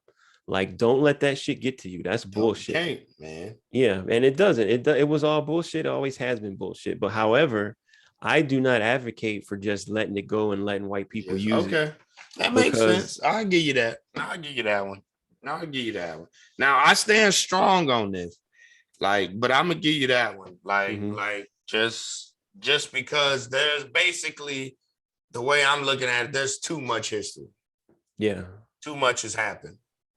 It's deeper. It's deeper than what I'm even thinking. Yeah. And it's like, because the way that I am looking at it is it's my life. Yeah. Like what has affected me, I stabbed a kid in the neck. I don't remember his name, but I bet Mom remembers me going to the principal's office. I stabbed a nigga in his neck with a pencil because he said, yo, mama's whiter than E.T. So, bitch, fucking talk about my mama, nigga. And that was stupid anyway. E.T.'s not white. You never saw the movie. But she's whiter than he was. I mean, it's true. That's a stupid joke. It's true, but right. I'm stabbing you for a dumbass joke. It's just, I think E.T. was a popular movie at the time. Yeah. Yo, mama whiter than E.T. Man, I stabbed that nigga all in his neck. Fucking 3D. Graphite fucking broke off in his ass. He had to dig that shit out with a fucking tweezer. Damn. Bitch ass nigga. I went straight to the principal's office proudly. I defended my family the way I saw it. I don't think Ma whooped me for that either. Oh yeah. To be honest, I don't think she did. She might have, but I don't think she did. I bet he thought twice about telling jokes about your ass. And too. Me and him had no more problems for the rest of that year. I tell you that. And he was one of them little. And you know what? Now that I mention it, I wonder if he's the reason I don't like light-skinned niggas with light eyes. Oh, I can't stand no hazel-eyed ass nigga, boy. That motherfucking Terrence Howard, he's a dirty dog to me. Let me tell you, he's a snake. I don't like light-skinned motherfuckers with light eyes. Shit ain't right, man. Something's wrong with that shit. Call me racist or whatever, or pupilist. You know, like the motherfuckers' pupils are the wrong color. Yeah. But yeah, I don't know, man. Like, so I mean, race has always been a thing. I feel you though. I mean, that makes sense. That makes more sense than what, and that's why I'm giving it to you, because your argument makes more sense than mine. Yeah. I mean, yours is based off more general and like a larger scale versus mine's just my life. It's like, you call me a nigga all you want. I'm gonna call you a nigga too. I'm gonna call your daughter a nigga. I'm gonna tell you how much nigga dick she sucked. Like, I'm just gonna keep going. Yeah. Like, cause that's the shit. Cause I'm reading the person that I'm arguing with. You know what I mean? So I'm gonna go into you. When them cops locked me up in fucking Maywood, man, I was going in on this motherfucker about him not being able to get laid, and his wife was probably cheating on him. And I was just, any insecurity he had about him, I was diving in on. I was like, yeah, I bet you got a little dick, don't you? That's why you mad, bro. You got a little dick. And I'm literally locked, I'm handcuffed in the back. This dude could beat my ass. Yeah. With impunity. Just pull into an alley. We in Maywood, nigga. Yeah. But you saw my mama was white. Exactly. That might be more trouble. So how many times have you saved my life, ma? Or at least an ass whooping? Got to thank you for that one. That's a good point. Yeah. That is she true. Was out there about cussing them out too. But I was going in on these motherfuckers, man. Fun times, man. I don't know, like the art of talking shit, you know, to kind of sum up the comedy thing. Like, to me, I guess I'm taking more of a stance with the Chappelle and on the comic side of it, because I think anybody should be able to say anything they want to. You know, you cross a line, you cross a line. I understand it. You know? And to me, if you cross a line in the name of comedy, then it's okay. If you cross a line just to be or because you're, as Charlie Murphy used to say, a habitual line stepper, you know, like, then that's something different. But I think intention is what it's all about when it comes to comedy and the jokes. And I didn't think that Chappelle had bad intentions. Was he what was the word I used? Antagonizing them? Yeah, totally. Yeah. He poking them. You know, he poking at them. Yeah. But, you know, like, do I think it was disrespectful or do I think it was offensive? No, not at all. I don't think that it would be or it should be. I think that people are just trying to cancel somebody who ain't cancelable.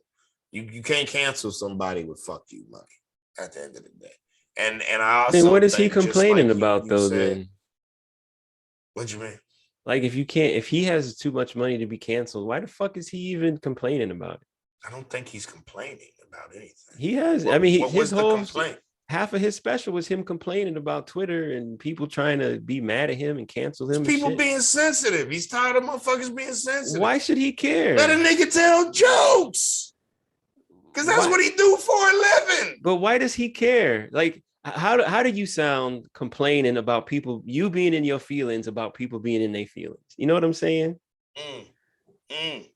Like, like, not to say that he's wrong, but like, how are you that much different? You up here right? Because he got the right to be in his feelings, but do you have the right to complain? Yeah. About being in your feelings, about niggas being in their feelings. Especially whenever, and he's like, well, I don't need this. That's why I live in Ohio. Like, then why are you even talking about it? You decided to come out here and talk about how trans people were in their feelings. You could have been telling jokes about giraffes and shit. He definitely could have. You know, but he decided not to. So, like, you know, like, to me, a big part of the cancel culture goes both ways. Like, and, you know, like, I'm not an advocate. I think I said this before. I'm not an advocate for trying to get people fired necessarily. Right. I am an advocate for saying, like, hey, I don't fuck with this dude because reasons. Right. And I'm just saying I don't think other people should either. And you know what?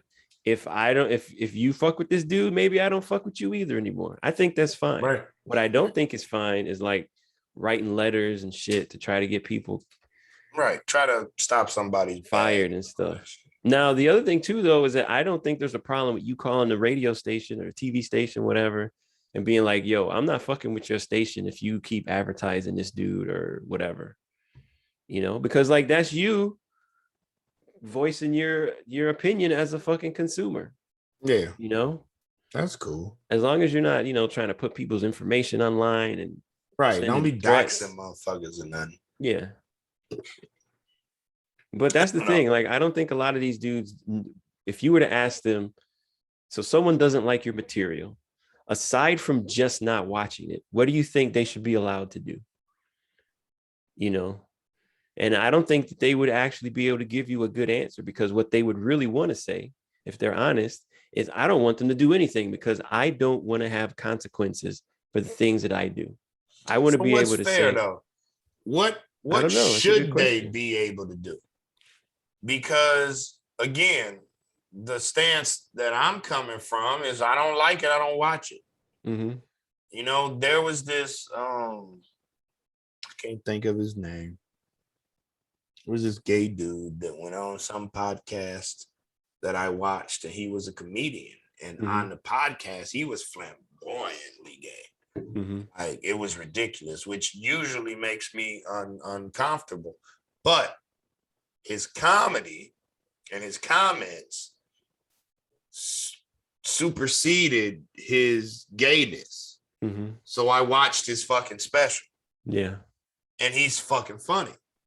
There's a bunch of gay jokes. I don't get them all, but he's still just funny. Yeah. As a fucking person. So I watched it. And I normally don't do the flamboyant gays.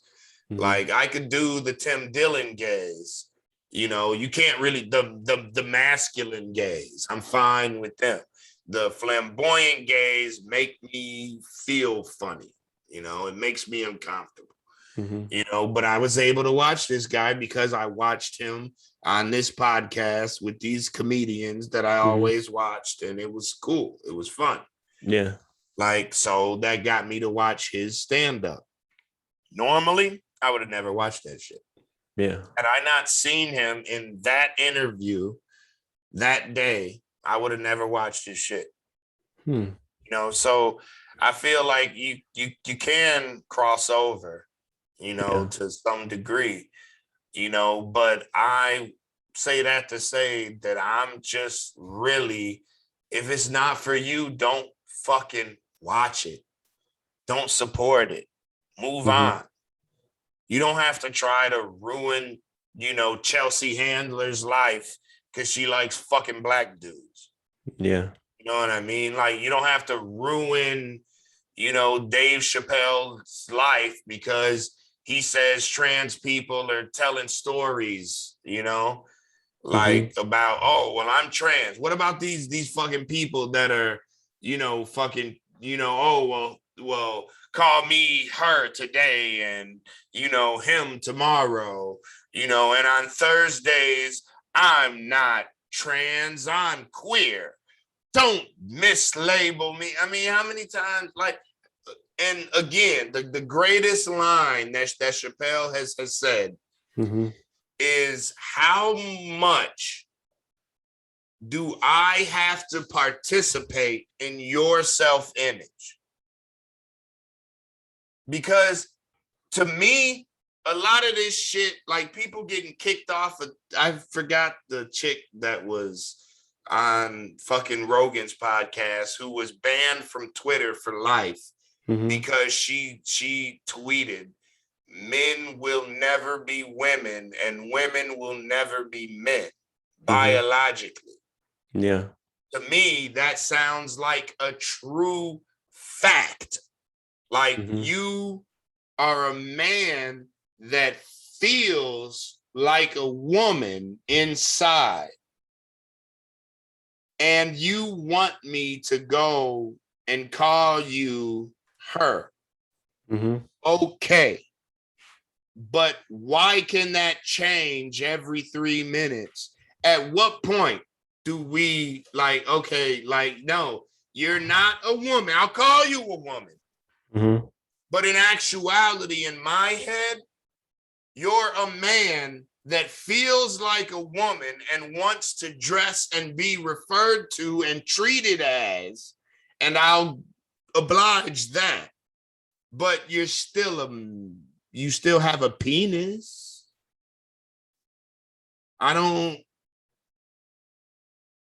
can't say that I'm Asian and then start making the C word jokes. You know what I'm saying? Because I'm still waiting for, there's already people saying that they're transracial, you know, and oh, well, I'm white, but I feel black. No, nigga, I'm both, but I've always lived the black experience because I can't pretend like I'm white, even though I'm literally 52%. I can't walk around acting like I'm fucking white. It's just not gonna fucking happen. So you can be transracial or transgender or whatever the fuck you want, but that's not the fucking reality. The reality is that I can't pretend to be transracial Asian, you know, and it goes back to another one of fucking Chappelle's jokes, you know, because he was talking about, this is how I feel inside. Right. You can't walk around pretending like you're fucking Asian and you're black as hell. So you can't walk around and pretend like you're a woman and you're male as hell. But that's the reality to me. And that's where I feel like me and him agree, is because can we just say, instead of me saying you're a woman, I could call you a woman, but I mean, in deep, intimate conversations, I'm not going to talk about you like you're a woman. I'm going to talk about you like you're a man who feels like you're a woman inside and has changed their life to act as such, which is fine. Act however you want. I don't care. But reality is reality to me. White people who are transracial will never be fucking black. There was this guy who's on fucking World Star today who has tan injections to change his race. You can't change your race. It's like you can't change your sex. You can't change it. But I'm the asshole because I'm not based in reality anymore. And these aren't facts, because facts are trans, apparently. They're trans facts. So I kind of get the old school side of it. Can we just be real? That's all I'm saying. Well, I think it is being real, but you have a different. So here's the thing. First of all, it's painful. I find it interesting that Dave Chappelle does not feel like he should be compelled to participate in the gender identity of trans people, but yet he thought it was a good idea to spend 30 minutes talking about the gender identity of fucking trans people. If he really didn't want to deal with it, he wouldn't be making a fucking special Isn't this about him dealing with it? No, like he's actively talking about it. He's every fucking special. Exactly. Like obviously you have a fucking, like he's contributing. He's trying to pretend like he doesn't really care, and other people are the ones making a big deal out of it. But he's making it just as big of a deal out of it as everyone else. If he really didn't care, people would have complained, and he would have been like, whatever, I'm just not going to tell them jokes anymore because whatever. I got fuck you money, and I don't care about who these people are. Like, to me, the being upset about whether or not someone is quote unquote a real woman or a real man is being like, you know what? I know your name's Ricky, but you don't look like a fucking Ricky to me. So I'm not going to call you fucking Ricky, because Ricky's got noses that look a certain way and one eye that's bigger than the other. And you don't got that. So, I'm just not, I know that's what you want to be called, but I'm not going to fucking call you that. Like, it's just arbitrary. Does it matter whether or not, unless you're trying to date this person, does it matter whether or not they want to be considered a man or a woman or whatever? Okay, like, to but me, does that change the fact? How is that fact relevant? Are or aren't? It's not about relevancy. It's about factuality. Okay, does the fact that you like to have sex with certain types of people matter to anyone who aren't those people? So why does it matter the fact about whatever your gender is? There's no way that you getting a job should have anything to do with your fucking gender. I'm not saying that. So if I want people to call me a woman, it shouldn't fucking matter. It doesn't. Then what are you? It doesn't change the fact that you're not a woman in reality. Why does that matter? What? Because it's reality. But why does it matter? What do you mean by matter? I'm talking about facts. Something that is real. Either this is blue or this is red, or this exists or this does not exist. You can prove something scientifically or you cannot. I'm just talking about that old school shit about facts. Mm-hmm. Whatever actually is relevance, existence, upward mobility, none of that. I'm not talking about none of that shit. Can we stick to facts and move on? You can put a dress on, Kobe. Here's the thing.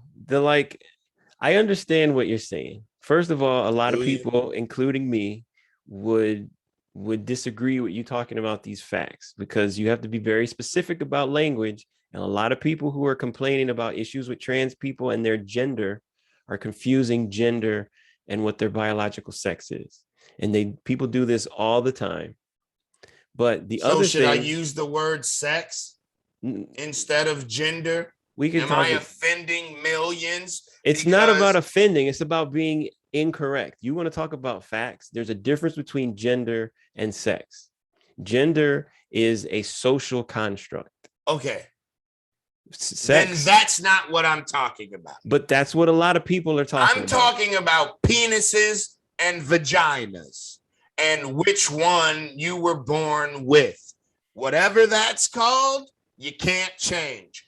If you have your penis removed and turned into a vagina, then the fact of the matter is that you had a penis and you turned it into a vagina, and now you have a vagina.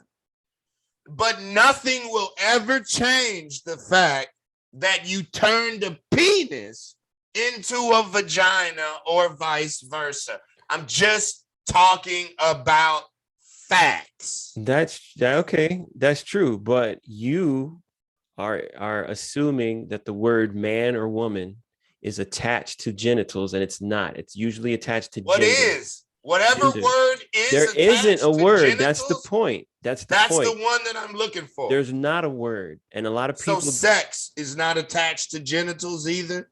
The biological sex would be, but that's not a word. That's two words.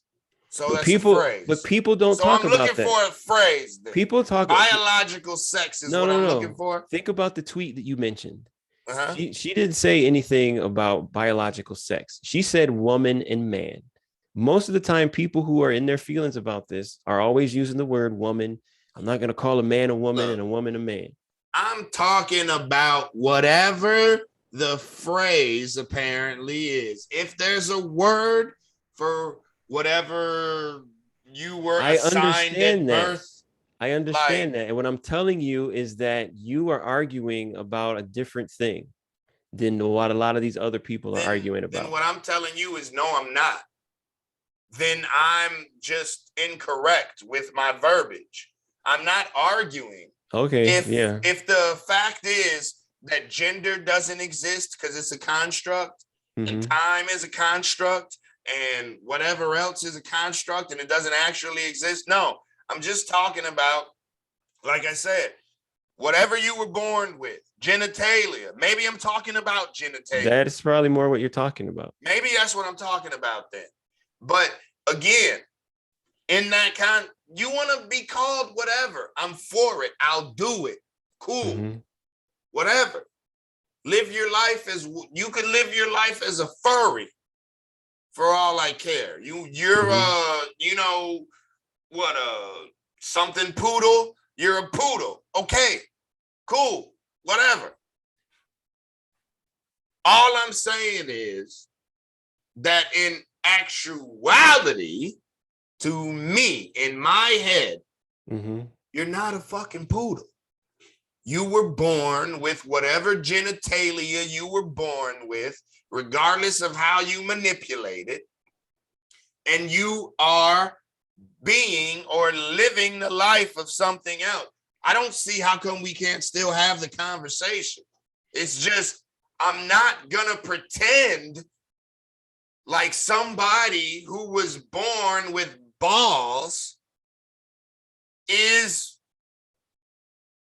and still has balls is something that was not born with balls. But see, that's problem. All I'm saying. That's not all you're saying. That is. No, because think about I'm not pretending. Think Whatever about is it. Facts is facts. Think about it. Think about anytime anyone complains about dealing with trans people, they never specifically talk about the fact that they have a penis or whatever. What they're always complaining about is that they're trying to figure out whether or not this person is a woman or a man, and what kind of clothes they're supposed to wear, and what kind of role they're supposed to play in society. And none of that is directly related to what kind of genitals any kind of fucking person has. Okay, that makes sense. That makes perfect sense. It's not related. I get it. That's not my argument. Well, I don't even understand what your argument is, because like my argument is, if something is yellow, it's fucking yellow, right? Yes or no? But what does that got to do with Dave Chappelle? Because he has a different argument. Fuck Dave Chappelle's argument. Well, that's what the whole reason we're talking about this. Well, I'm talking about this now. Oh, okay. I was confused. I'm just saying, like my where I feel like me and Chappelle agree. This is what it has to do with Chappelle's argument. Yeah. Where I feel like we agree is that something is factual. Actually. Yes. Okay. So whatever it is that's factual, I just want to start there. But okay, that's true. But his actual argument is different from your argument. Your argument is like, if you have a dick, I'm not going to pretend that you don't have a dick. His argument is that if you have a dick, in no way am I ever going to consider you anything other than a man. And that is a very specific, different argument. I didn't take that as his argument, but that was his argument. Okay. Because he even included himself, he labeled himself as a TERF. A TERF is a trans exclusionary radical feminist. And those are people who basically believe that if you were born with a penis, under no circumstance will I ever consider you a woman. And that is not your argument, according to what you were saying. I don't give. I'll call you whatever you want, bro. And that's his basis of his whole thing. I don't want to say, bro, sorry. I'll call you whatever you want, yo. Yeah, and that's his whole thing, is that he doesn't feel like he has to call people whatever it is that they want. You want me to call you whatever, he, she, her, him, I'm not participating in the they thing because that's not how English works. That is I'm actually not how gonna it works. call. You say what? That is how it works. When I They was is plural, motherfucker. No, it's also singular. I learned that in like How third or the fourth fuck grade. is they singular, It's bro? always been singular. I'm telling you. Explain. Because it's general. Because there's no other word for they. So you just use they whether the sentence is singular or plural. Can So you give me an example of a sentence using they when you are only talking about one person? If you can do that, then I'll change my opinion. I saw the mail carrier yesterday. Okay. So you're not saying mailman or mailwoman. You say mail carrier, right? Okay. I saw the mail carrier yesterday. And whenever they went by your house, they left your package in your mailbox. That is a grammatically correct sentence. Okay, you got me. All right. I think a lot of people don't know it though. Okay. Because they, them, just to me, always, it was like, yo, I'm not calling you more than one person, yo. Yeah. No, it's valid grammar. All right. Okay. Then I officially go on record changing my opinion about my use of they. I will now also say that I will actively include whatever the fuck you want me to call you. Then I'm fine with pronouns. Then fine. I'll call you that to your face, not in a fucking email, because I'll fuck that shit up real quick. I'm gonna tell you that, and I'm not gonna be held responsible for fucking up a pronoun in an email and losing my fucking job or whatever. So I'm not participating in that shit, but I'm just gonna stick to whatever your fucking name is. But if we're hanging out, if we're hanging out, then I'll use they. That's fine. That makes sense. It's a good point. I concede on that one. And honestly, you could probably just use, and this is kind of what I try to do. If I don't know, I just use they. Oh wow, no. Because because I mean, think about it. Like a lot of times people used to complain that, oh, when people talk about stuff, they always use he, like anytime a new employee does this or the other, he blah, blah, blah. Right. And so then for a long time, people were like, anytime a new employee, blah, blah, blah, she. And I'm like, that's no better because you're immediately assuming someone's fucking gender one way or the other. Or then some people would decide. I never took offense by back and forth. Things, but I wasn't offended by it. I was just like, if it's not cool to assume that everyone's men because of patriarchy, there was also a point that everyone's a woman for the opposite reason. There was also a point to where I remember reading before starting a reading that, oh, we're going to use the pronoun he, throughout this article, blah, blah, blah, blah, blah, blah. Or we're going to use she, blah, blah, blah, blah. So I've also seen that too. Yeah. But at least they, preferenced it. So, I mean, I'll concede on what you were talking about, social constructs, right? They can have all that, right? Yeah. And I'm cool with that. But genitalia, I ain't going. You know what? Born with what you were born with. If you changed it, you changed it. If you don't feel right, you don't feel right. I'm cool with that. None of that bothers me. The thing that bothers me is pretending like it didn't happen. I don't think that's the thing that really happens. To trying to pretend like slavery didn't happen. I don't think that's we're a real here thing. now, so I don't think I don't think that's a real thing. Most of the time when and I could be wrong, but everything that I've seen, most of the time, the thing that trans people have a problem with is this is the gender that I'm presenting myself as in public, and I want you to acknowledge me as such. I'll do that. No problem. Most trans people are not going to want people to know what their genitals are or whatever, because they're going to feel weird about it because they've got this whole thing going on in their lives. Their whole life. Apparently. Exactly. So like I think you're sort of worried about a thing that's not really a problem. I think there's very few instances where the details of someone's genitals really has any bearing on any type of public conversation you can have about these people. So I feel like I'm getting lost in the wrong argument Mm-hmm. because I'm willing to concede to you are whoever you feel like, right? Yeah. Mm-hmm. That's cool with me. I Yeah. got no issues. I don't give a fuck. You suck dick. You got a dick. You suck pussy. You got a pussy. You do the opposite. Whatever. I don't care about none of that. Yeah. None of that offends me. None of that. Mm-hmm. You know, like my problem is if, again, just facts. Mm-hmm. Whatever is, and then we start from what is, and then have the actual conversation. Your genitals are this, and then we can argue about whatever you want to fucking argue about, which I don't really have any arguments for them people. Right. No, I'm not one to tell anybody how to live anyway, at all. Live your truth. I don't care.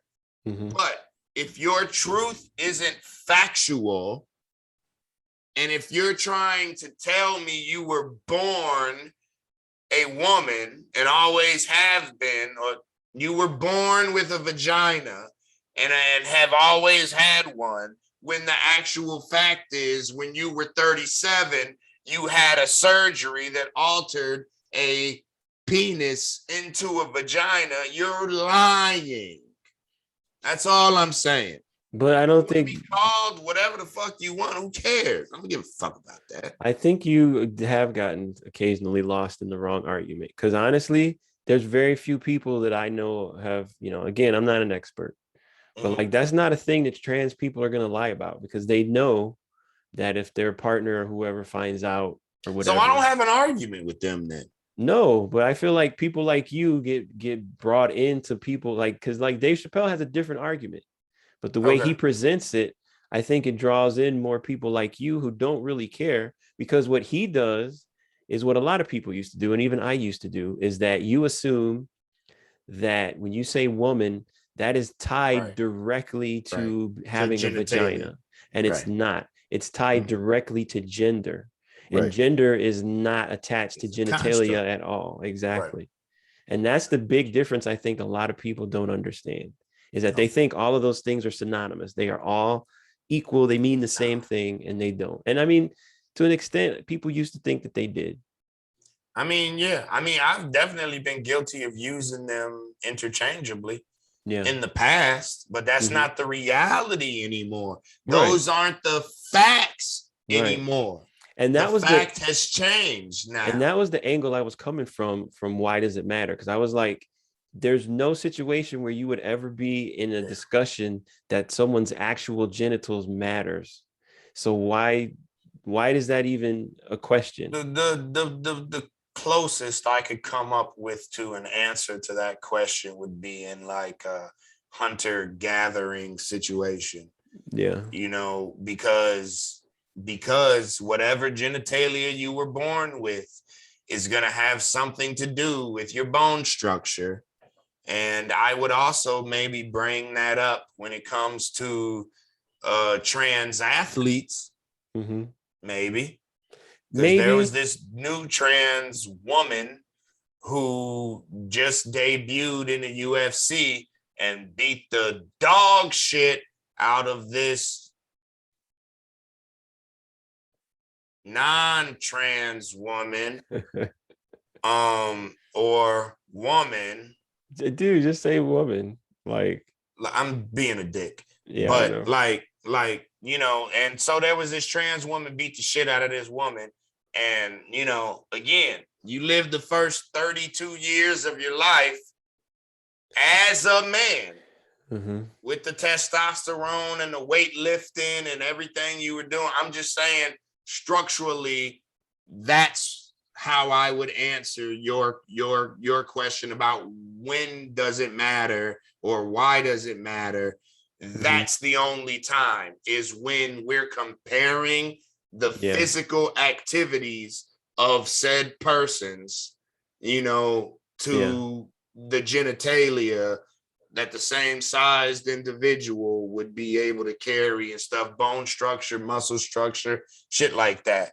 Other than that, I got nothing.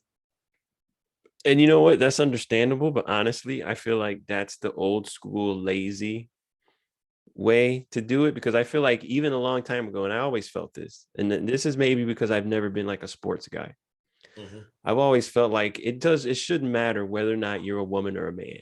What should matter is like, and this is just because they didn't want to be bothered to go through the trouble, but they should take every individual person and measure how tall they are. They should measure like their bone density and shit like that. And that's how you should base whether or not they can participate in some kind of weight class or whatever, because you're absolutely right. Because here's another example. Like when I was in high school, I don't remember this girl's name, but there was this big ass fucking white girl. I mean, she was like 6'1", 6'2". Fucking Viking. And she had like, I mean, she wasn't fat. She was blonde. But she actually had dark hair, oddly enough. But like she had big ass bones. Like I was low key. I mean, I wasn't really afraid of her because she was kind of nerdy to a certain extent. She was not really athletic at all, from what I recall. But she was fucking huge. And I mean, she was just bigger than me. And I mean, I was skinny in high school anyway. Was she like obese? No, she was just big. Just tall. She was just tall and just big. Like she wasn't skinny, but she wasn't like fat either. Okay. She was just. I'm just trying to get kind of healthy, right? And she was just big, and like, there's no way that if she decided to do, I don't know, if they had girls wrestling, I don't even know if that's a thing. Like, there's no way that they should have had her wrestling. So some of the other kids and the other girls in the but school. High school wrestling is all based on weight class. Anyway. Even so still, like who the fuck is she gonna even be able to wrestle? People in her weight class. If they get to the wrestling, how's she gonna practice though? Is what I'm saying. Like I don't know that they were that many. I mean, she would have to spar with people out of her weight class, which I think they do anyway. Donovan was in wrestling. Oh, okay. But and Donovan has had several times to where he showed up to the fight or whatever they call it, the meet, match. The match. And the other person in his weight class didn't show up, so he didn't get to fight. Oh yeah. Yeah, so it's strictly weight class. When it comes to wrestling and boxing and shit like that, that's all weight classes, and height don't mean shit like it at all. Like it's weight classes. So then she wouldn't be able to ever participate if there was nobody else that was 200-pound females. Yeah, she would never be able to participate in like a 165. Ain't nobody wrestling 165 to a 200-pound person. Yeah, that's too much. And I mean, I feel like if they actually did work instead of just being lazy, they would have been like, nah, we're not letting this woman fight this woman because she's too fucking stocky. Look at her fucking muscle density and all this other shit. Right. Like, no, you're not in the same fucking class. I mean, I think that does actually have something to do with your lack of ever participating in any type of sports. How does it matter? How does it matter? You either have the muscle density or you don't. So either you can fucking lift however many pounds or you can't. I mean, like it's the same thing with the military. There's, in my opinion, there's fast twitch fibers. There's all types of shit that are different in men versus or in guy or in people born with penises versus people born with vaginas. So this is what you do. What you do is that you make very specific tests for specific human beings. Okay. You need to be able to do this under this amount of time or this amount of weight or whatever. And if you're a woman and you can do it, then you do it. And if you're a guy, you can do it, you can do it. If you're a guy and you can't, no matter how big you are or how you look, you just can't do it because the criteria was based on what you're talking about. Fast twitch fibers or whatever is important to the physical activity, because it's actually based on physical activity. So to the extent, if I can design a robot that can pass the fucking test, and as long as that robot, like has to wear gloves or whatever, or if it's like an army test, then that robot should But be you're able to saying do the shit to that needs to give be done. super specific tests to let humans compete against humans. Because to me, that's the only fair thing. So you take, there's this lady, Amanda Nunes. Mm-hmm. She's a beast. Mm-hmm. UFC champion. Mm-hmm. I'd love to see her fight a dude in her weight class because, to be honest, she just starches all the women in her fucking weight class. I would love to see Amanda Nunes fight. I don't know if she's 145 pounds, 125 pounds. I don't know. The internet But says whatever. 135. 35. So Yeah, I would she's love 5'8".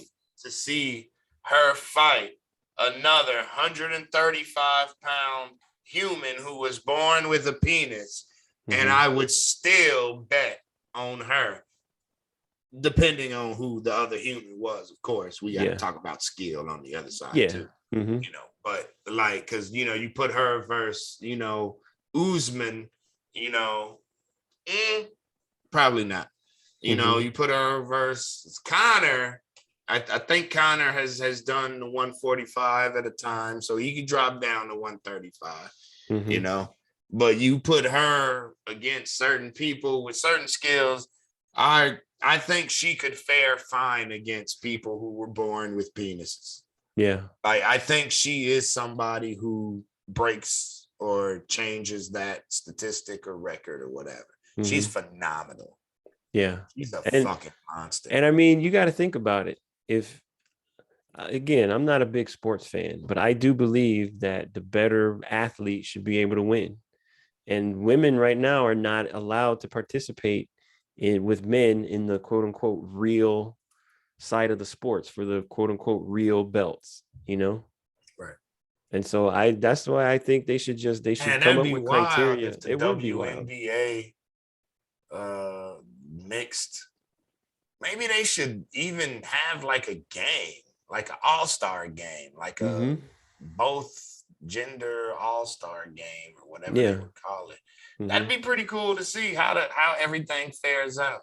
Because I know when I used to be playing basketball and some chick would be trying to play basketball with us, I was always super like conscious of like, oh, well, you can't, like bump up against them because that's like bumping your dick against their ass.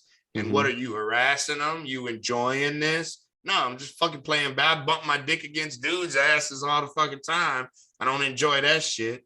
Like I'm just stopping them posting up. But if I was always kind of, unless you were dating her and grabbing her booty while she dribbling or something, you know what I mean? It was kind of like weird playing chicks because I feel like HR would be on the court the whole time. So it's like, Kobe, God bless the dead or whatever the fuck they say, he'd be trying to stop somebody from posting up and his forearm might be on their lower back, the top of their ass, because that's the best position to try to stop where the force is coming from. But where does HR play into that? Because just like some comedian said, I don't remember who it was, might have been Ron White, maybe men and women shouldn't work together anyway. Because clearly all guys want to do is fuck women. So it's kind of like you got to kind of separate these motherfuckers. Yeah. Like, and so, I mean, but that might be fun based on what you're saying, taking these super detailed bone density tests, all of these. Lord knows how much this would cost, but to get all of these facts, these two human beings are 5'8". They have similar bone density. Their bone density is whatever number that comes out to. I don't know what they would use, but the same weight, same height, same bone density. Okay, go. Whatever sport y'all trying to compete at. If it's a one-on-one sport, probably be easier than a team sport. Yeah. But yeah, that's interesting. Because one of the famous arguments I've gotten into with people, and not a real argument, more me just sort of like being difficult, Right. Like is me here today. sort of, yeah. Yeah. Is I used to get into this argument about how they should allow people with like robot legs to participate in the fucking Olympics. See, that's interesting. Because my argument is that everyone is born with their own either advantage or disadvantage, and that's not fair. And the only argument people ever use to say that you shouldn't allow people with like bionic limbs and shit in the Olympics is, well, that's not fair.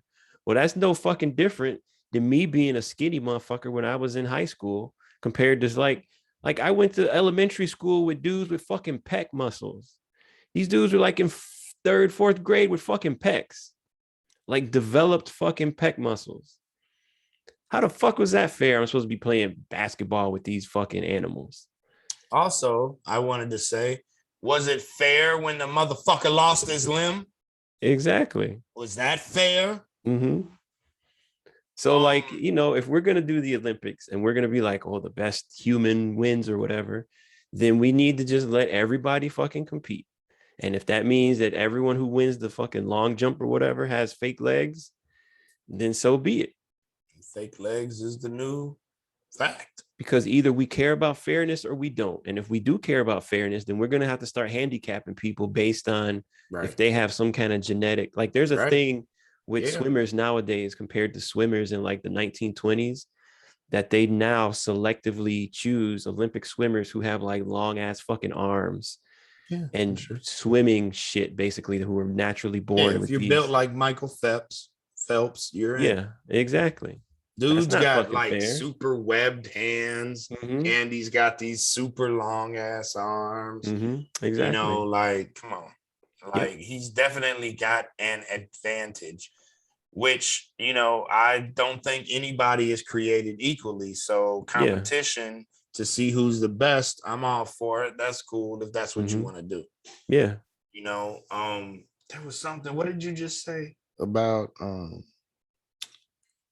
it. It was about swimmers in the 20s or something.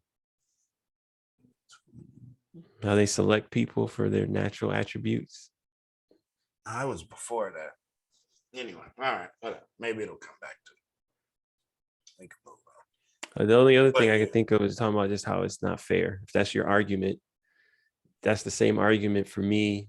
Like, you know, like it's not fair to have high school kids wrestling against each other who are obviously, I mean, you could look at some of these dudes. You probably went to some of Donovan's meets.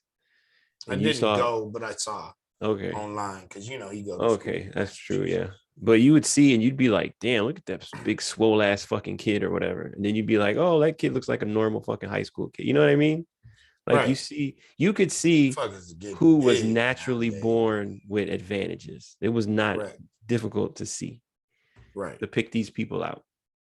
Right. What I wanted to say has something to do with advantages and being natural or not, and the fairness, but I can't think about the specific thing that I wanted to say. But yeah, so it's tough. I mean, because like I was saying, like when the person lost their limb, oh no, that's what I was gonna say. So you may or may not know, in Conor McGregor's last fight, he broke his shin bone. Oh yeah.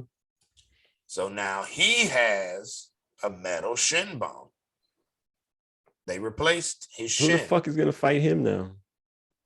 So he can hit you with his fucking metal ass leg. Fuck that. That's my question. Yeah. Is that fair? I don't think so. Because if I had a metal leg, right? And if it's connected like here and here, right? And the only place it could break is here and here. But the main part gets to kick the shit out of you without breaking.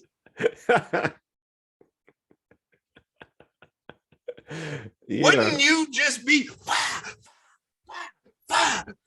throwing your metal fist You know, like if somebody had, you know, these 3 fingers and bone structure, because I know there's like thousands of bones in your fucking hand. But if you had all of this replaced with metal and you kept your skin and whatever tissue you need to still whatever, you had like metal knuckles and shit. Yeah. But if your bones were replaced or wrapped like Wolverines in metal, yeah. Is it legal for you to still be a boxer? Yeah, that's a good question. I mean, what are we talking about? So now Conor McGregor gets to talk all this shit. And he can kick you as hard as he wants to with his left leg without breaking it. Ever. And he's left-handed. Uh-huh. So that means his left leg is his power leg. Uh-huh. Like, is he gonna do any better? I don't think so. That's another conversation. Yeah. But I'm just saying, to the point. That's the thing that I wanted to say. Like, dude's got a metal leg now. Does he need to be kicked out of the UFC? I don't know. Maybe. I'm just saying I probably wouldn't fight this dude, especially because I know he's dirty. So he would every chance he got, he'd be trying to kick me in the fucking head with his metal fucking shin, jumping up in the air and shit, fucking body kid ass moves and stuff. Right. I'm just saying. Fuck that. And then it's like, as a fighter, at what point in the future, bro, how many years are we away from being able to have your bones replaced with metal? Like, if I just wanted all of my hand bones to be wrapped in metal or adamantium, right? Like, how far away are we from that shit? And then do those people get to legally fight? Yeah. Yep. You know, your fucking your arm, because it's completely wrapped in fucking metal, it, you know, weighs fucking what, 20 fucking pounds each. You know what I mean? Yeah. Like, so you're used to lifting 20 pounds constantly, typing and doing all types of shit. 20 pounds, 20 pounds, 20 pounds. You know, like, how fair is this shit, man? I don't know. You know what? I'm willing to admit that a part of my view on this could be based on the fact that I was born a fucking nerd and real fucking skinny and shit. So I have always been physically, athletically at a disadvantage. So I'm like, this sports, human participation in sports has never been fair in any way, aside from two people who happen to both be like almost the same physical makeup or whatever. Aside from that, it has never been fucking fair, and it never will be fair. So let's stop pretending that it is fair and just let everyone, absolutely everyone who wants to participate. So they got metal legs or whatever, because it's not fucking fair. So let's stop, like you said, let's stop pretending that sports is fair and sportsmanship. Like, fuck no. Right. Rogan's got a joke on one of his stand-ups about meeting Shaq and how, you know, he understands that all men are not created equally, because he's met Shaq and he's like, my face is where his penis is. Yeah. It's not fair. Yeah. It's just not. And again, anybody who's ever participated in any type of sports, whether it be, you know, the fighting kind or the ball handling kind, you know, it's you have played against somebody who seems to have an unfair advantage. Bose beat me on my own fucking pool table. The nigga ain't played pool in 10 years. He's just always been one of these motherfuckers. He can do backflips at our age. You know, it was 5-6 years ago, maybe by now. I was married, definitely, where we went to fucking White Castle. We were just hanging out one night, and he still did a fucking round off into a backflip, you know, like a hand. It's a flip flop. Jesus Christ. Yeah. Round off into a flip flop. and just pulled it off perfectly. Hadn't done it in 10 years. Damn. 20 maybe. Mm-hmm. Like, he's just always been one of these, he's just athletic. I mean, he's the same height as me, born on the same day. He's heavier than me. He's been on a weight loss because he was officially diagnosed with diabetes. So he's been trying to get off it. But he's lost like 30, 40 pounds in the last shit. That's so good. He's really pumping. And I'm pretty sure he don't have to take his medicine anymore. Yeah. Because he lost a nice amount of weight. Yeah. He was like 285 or something. I'm fat as hell. I'm like 234, 235. Mm-hmm. Like, he had like 50 pounds, but he done dropped it down totally. Wow, that's good. And yeah, it's good. And but he's always been one of them motherfuckers that was just naturally talented as shit. And admittedly, he was better than me. And I learned from him though. And then eventually I was able to beat him playing one-on-one. But he was just one of them motherfuckers. Just we used to play and like he would stop at like half court, and we had this little thing. He would be like, fall back squad, and everybody on his team would just turn around and run the other way because he was shooting from half court. And get down to the other end of the fucking court. Fall back squad. Just all fucking day. He's just one of them motherfuckers. Not all people are fucking creative equally. That's true. You know what I mean? And there's people who, fucking shoot that are super talented at fucking shooting. They have eyesight that is better than other people's. All of these little things that give people an advantage. So I'm for what you're saying, like this futuristic style testing. Like, what are your advantages? Let's put you in the same class of other people who have the exact same eyesight, the exact same twitch fibers, the exact same size, weight, muscle structure. Now we got a fucking competition. Yeah. Because you guys are physically equal. Whatever. Penis, vagina, you're physically equal. We've tested it scientifically. Go. And whether that's 30 people, 400 people, or 2, it's still going to be a good fucking competition. Yeah. And that's worth watching. Yeah, I think it's better. And honestly, I wouldn't not watch basketball if it was blended, I would possibly be more interested in some of them WNBA bitches are fucking hot. They're just 6'8". Yeah.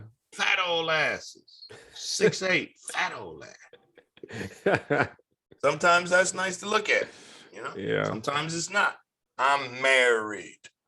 Doesn't matter. I'm just stating facts. Everybody loves fat old ass. Oh man, that's fucking hilarious. That'd be interesting. But yeah, so to sum up the Dave Chappelle shit, I mean, I could see how some people were offended by it. I wasn't, but I'm not easily offendable, so I'm one of them. I had one more point about that I wanted to bring up, and that was you remember season 3 of the Chappelle Show, right? He started filming it, and then he stopped partway through. Yeah, you got like 3 episodes in or something. Yeah, according to what he said, he was like, I know that I have a voice, and I'm putting my show out, and I'm doing these jokes about racism and all this other kind of stuff. Like, specifically, if I remember correctly, he did this one skit where there was like a devil and an angel on the shoulder type of a deal. And, he's doing some comedy, like some fucking, some nigger joke type comedy type thing. and he saw that like one of the people, like one of the stage people or the cameraman or some I know shit, where you're going with this. was laughing, but he Too wasn't hard. laughing for the reason that Dave Right. Chappelle wanted him to laugh. Right. And so he was like, that's not what I'm trying to do. So I'm fucking done. You're laughing at the wrong part of this Right. joke. And I feel like this is a similar thing, and he doesn't sort of realize about, to a certain extent, some of the jokes that he was doing, the way he was handling his fucking jokes about trans people. Because I don't remember the name of the one right before this one, but he was definitely in his fucking feelings about trans people. And I thought he was being kind of petty and not really mean, but he was kind of getting there because he was mad. He was feeling attacked and shit. And I feel like he has the right to feel that way, maybe because he was being attacked by people and he thought it was unfair. But I can guarantee you that there were a bunch of people in the audience who were laughing and like, yeah, I love when he tells jokes about them weird fucking trans people because fuck those guys. Right. And that's the thing that seems to happen with him. And he knows that it happened with him before with black people. So I don't know why he feels like him putting jokes out there about trans people or what other LGBTQ people, how that might not have negative impacts, especially as fucked up as our society is now. And then social media and the way people just take shit and sort of remix it, you know, like I'm pretty sure somebody has taken all the kind of the worst parts of his fucking trans jokes or whatever and put them in a compilation of like, this is why we hate these people type situation. You know what I mean? They take his shit out of context. And, you know, so now his shit is out there, you know, being passed around by dirt bags, you know, and there's helping them sort of drum up more fucking membership and shit. You know what I mean? Right. Yeah. And that's not necessarily like he's not doing it on purpose necessarily. Right. It's not necessarily his fault per se. But I mean, he knows that that's possible, a thing that can happen with him as famous as he is. And so maybe he should consider that. I mean,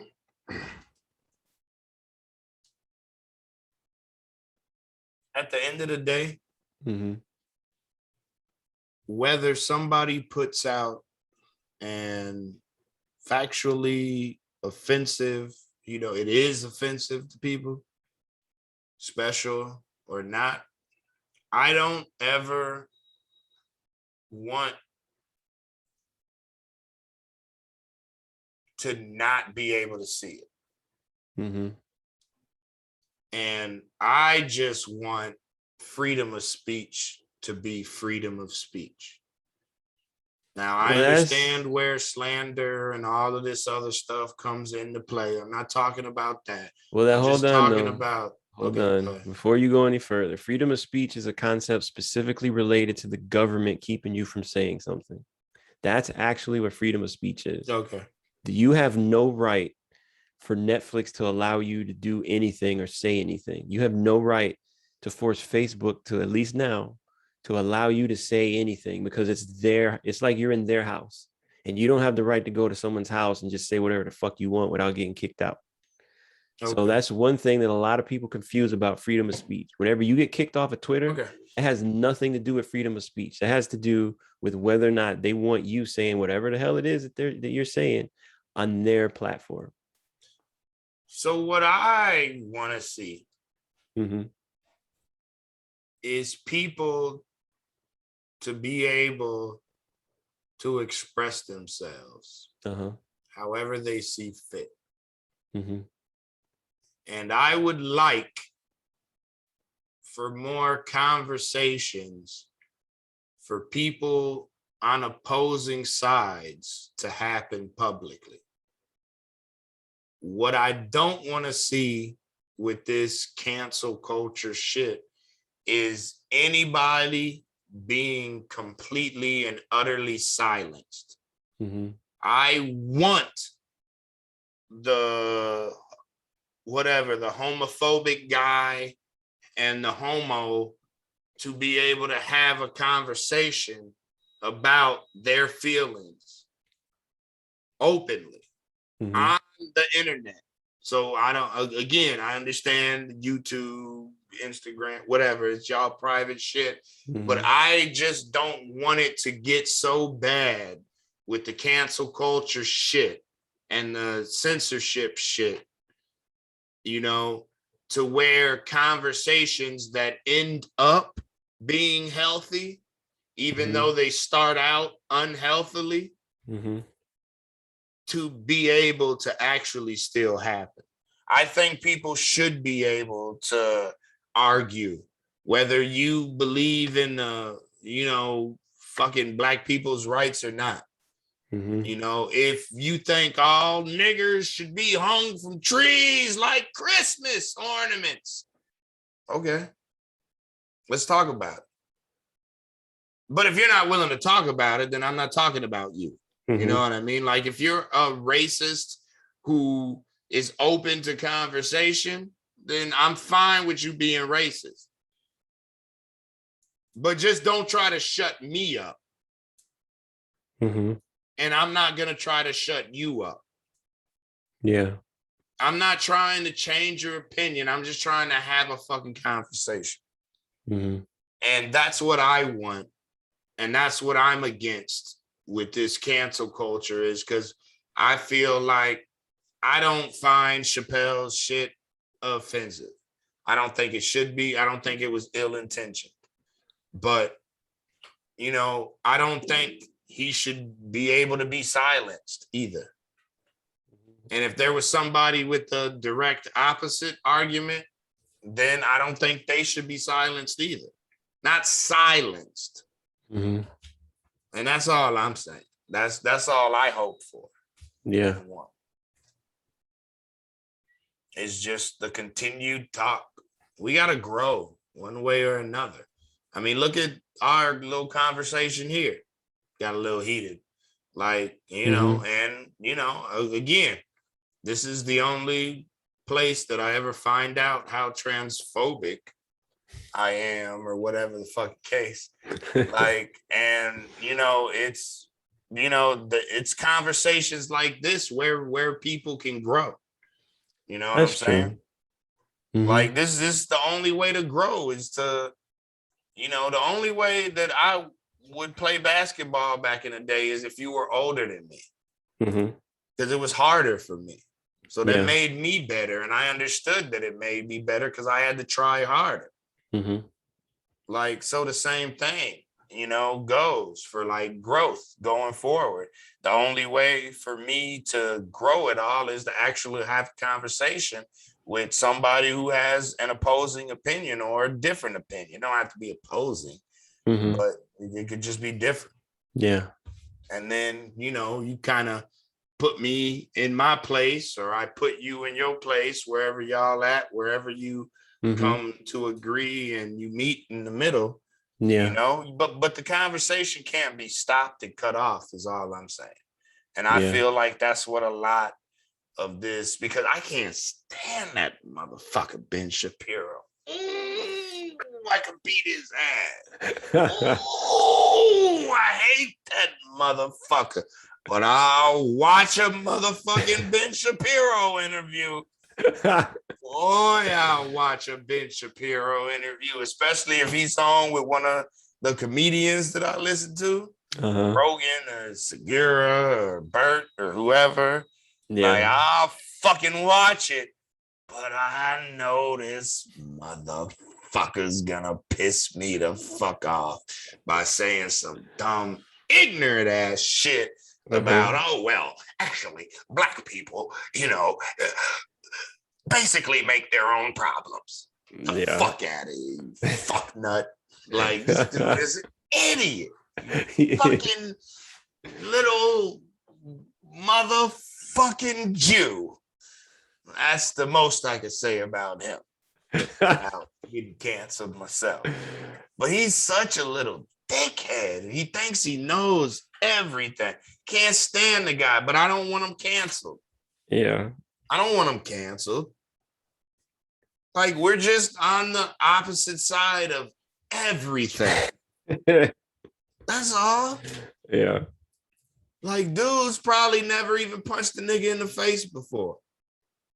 Probably not, no. Let me rephrase that. He's definitely never punched a nigger in the face. But what I was meaning was, I bet he's never punched a human being in the face before. That's probably true. Yeah. Like, so it's one of them. And I ain't gonna have a lot of respect for him anyway as a Mm-hmm. man. But I mean, again, he's intellectual. He's not a dummy. He's definitely an idiot. He's not fucking ignorant. He's just fucking stupid. Yeah. Like maybe I'm getting those words backwards. Maybe he's stupid, but maybe he's ignorant, but not stupid. No, I don't think he's ignorant. He's full of shit. He knows that he says things that are not true, I think. I don't see how some of the shit he says about like black people and their situations, like he really feels like either he's fucking stupid or he honestly is one of these motherfuckers that believe that like, they control their own destiny, which I think is some white shit personally. Yeah. We could probably go a step above white and go ahead and say Jew. That's some Jewish shit. Like you think that you're in control of your fucking destiny. Like, all right, buddy. That clearly you haven't met that many fucking black people in your life. That I can tell you for sure. Yeah. He has not grown up with any. Definitely. He went to college with 2. Yeah. Okay. Like one lived in the room across the dorm, right? From him. So he knew that black guy. Yeah. And that black guy was from Bel Air. So that's his impression of black people. Yeah. Their fathers were lawyers and judges. And that's he ain't never met a nigga that's father worked for the fucking airport for his fucking whole goddamn life. Yeah. I would love to sit down and talk to him. It would probably end up with me slapping the shit out of him. And I would try to hold the conversation because he's just so fucking stupid. Yeah. You're the dumbest smart motherfucker. Yeah. Because it's so obvious that you're not unintelligent. Like you're educated. Clearly. But you're fucking dumb as shit when it comes to like social or socioeconomic issues. You don't know shit about poor people, even if it's just poor people, even if it's not just black, it's just fucking poor people. You don't know shit about that, bro. Yeah, it's painfully obvious with him. Oh, it's painful. Oof. Yeah. Rough. Ready to close it out? I think so, man. It's what, 3.5 hours this time? Is that long? Yeah. No, not quite, because we started late. So it's like, I think it's 3 hours. Well, maybe it's 3. Solid 3 or something. Yeah. Yeah, man. Hey. Been a pleasure. Good conversation. For sure, Always learn a little something about myself and my hatred for other fellow human beings in this world. When we talk. But I'm coming around, man. I ain't against them, bro. Like, no, I got you. I'm cool. It's just, I just don't like, I just see so many people lying about stuff and pretending like something isn't. Like all of this, like, why are we talking about abortion in this fucking country right now, in all these fucking states, when all these cops is killing niggas? Can we focus, please? Can we stop pretending like being a nigga in this country isn't a thing? Yeah. Like I and every time I see some other dumb shit, there was something about, these motherfuckers talking about Disney World or something. They was talking about something that fuck Congress, fucking talking about something that's like, yo, they just finished the George Floyd statue. Jesus Christ. Not that I think that nigga deserved a statue. I'm just saying. Like, I'm just saying, like, Jesus Christ, can we not pretend like this country is just okay? Can we actually talk about what's actually going on? Yeah. You know, and just it's so it's just the pretending. Just if we're honest, I'm good to talk. But when you start saying something that is not a actual provable fact, it's like, come on, I ain't rolling. I can't get past that part. Yeah. Like we look, we address this part, and then I can get past it. And we're on the same page. This is what it is. Yeah. You know, these people are racist or whatever. And, you know, and then we can move on. Okay, you're racist. Let's talk about it. You know, like versus, I'm not racist. I just love my country. Well, why do you have a Confederate flag and a American flag on the back of your same truck, Glenn? Yeah. Do you not know how that shit worked? I wanted both sides to win. Opposing sides. You can't be American and Confederate. Yeah. You know what I'm saying? Like, what the fuck are we doing? They split. You understand a split? You ever been divorced, motherfucker? Yeah. Jesus Christ. But I don't know. It's just one of those. If we could just start from the same place. Yeah. You know? No, that's true. I'm willing to move forward with almost any conversation about anything. Whatever. Yeah. I ain't sensitive. Shit don't matter to me. You know? Yeah. Cool. All right, man. All right, ladies and gentlemen, thank you. This has been the Cape Town Brothers podcast. Kobe Wan Shinobi over there, Uncle Jew over here. Check you out. Thanks for listening. Like and subscribe and all that bullshit. You can leave comments, but I ain't reading the shit. I'll tell you that much. I don't got time. It ain't that I got time. I'm not willing to. Yeah, there you go. Being honest. I don't give a fuck what you have to say, to be honest. And if you've listened to any of this fucking podcast, you probably already know that. So that's a good point. I don't understand. Leave comments if you want to, nigga. He never responds to my comment. Right. I wonder why. I don't know how many views we got. Yeah. We could get 3 million. I still wouldn't look at fucking comments. Yeah. But yeah. All right. I'll see y'all next time if I ain't canceled by then. All right, man. I'll see you later. Man, I'm all at you. Take care, bro. All right, you too, man. Later. Later.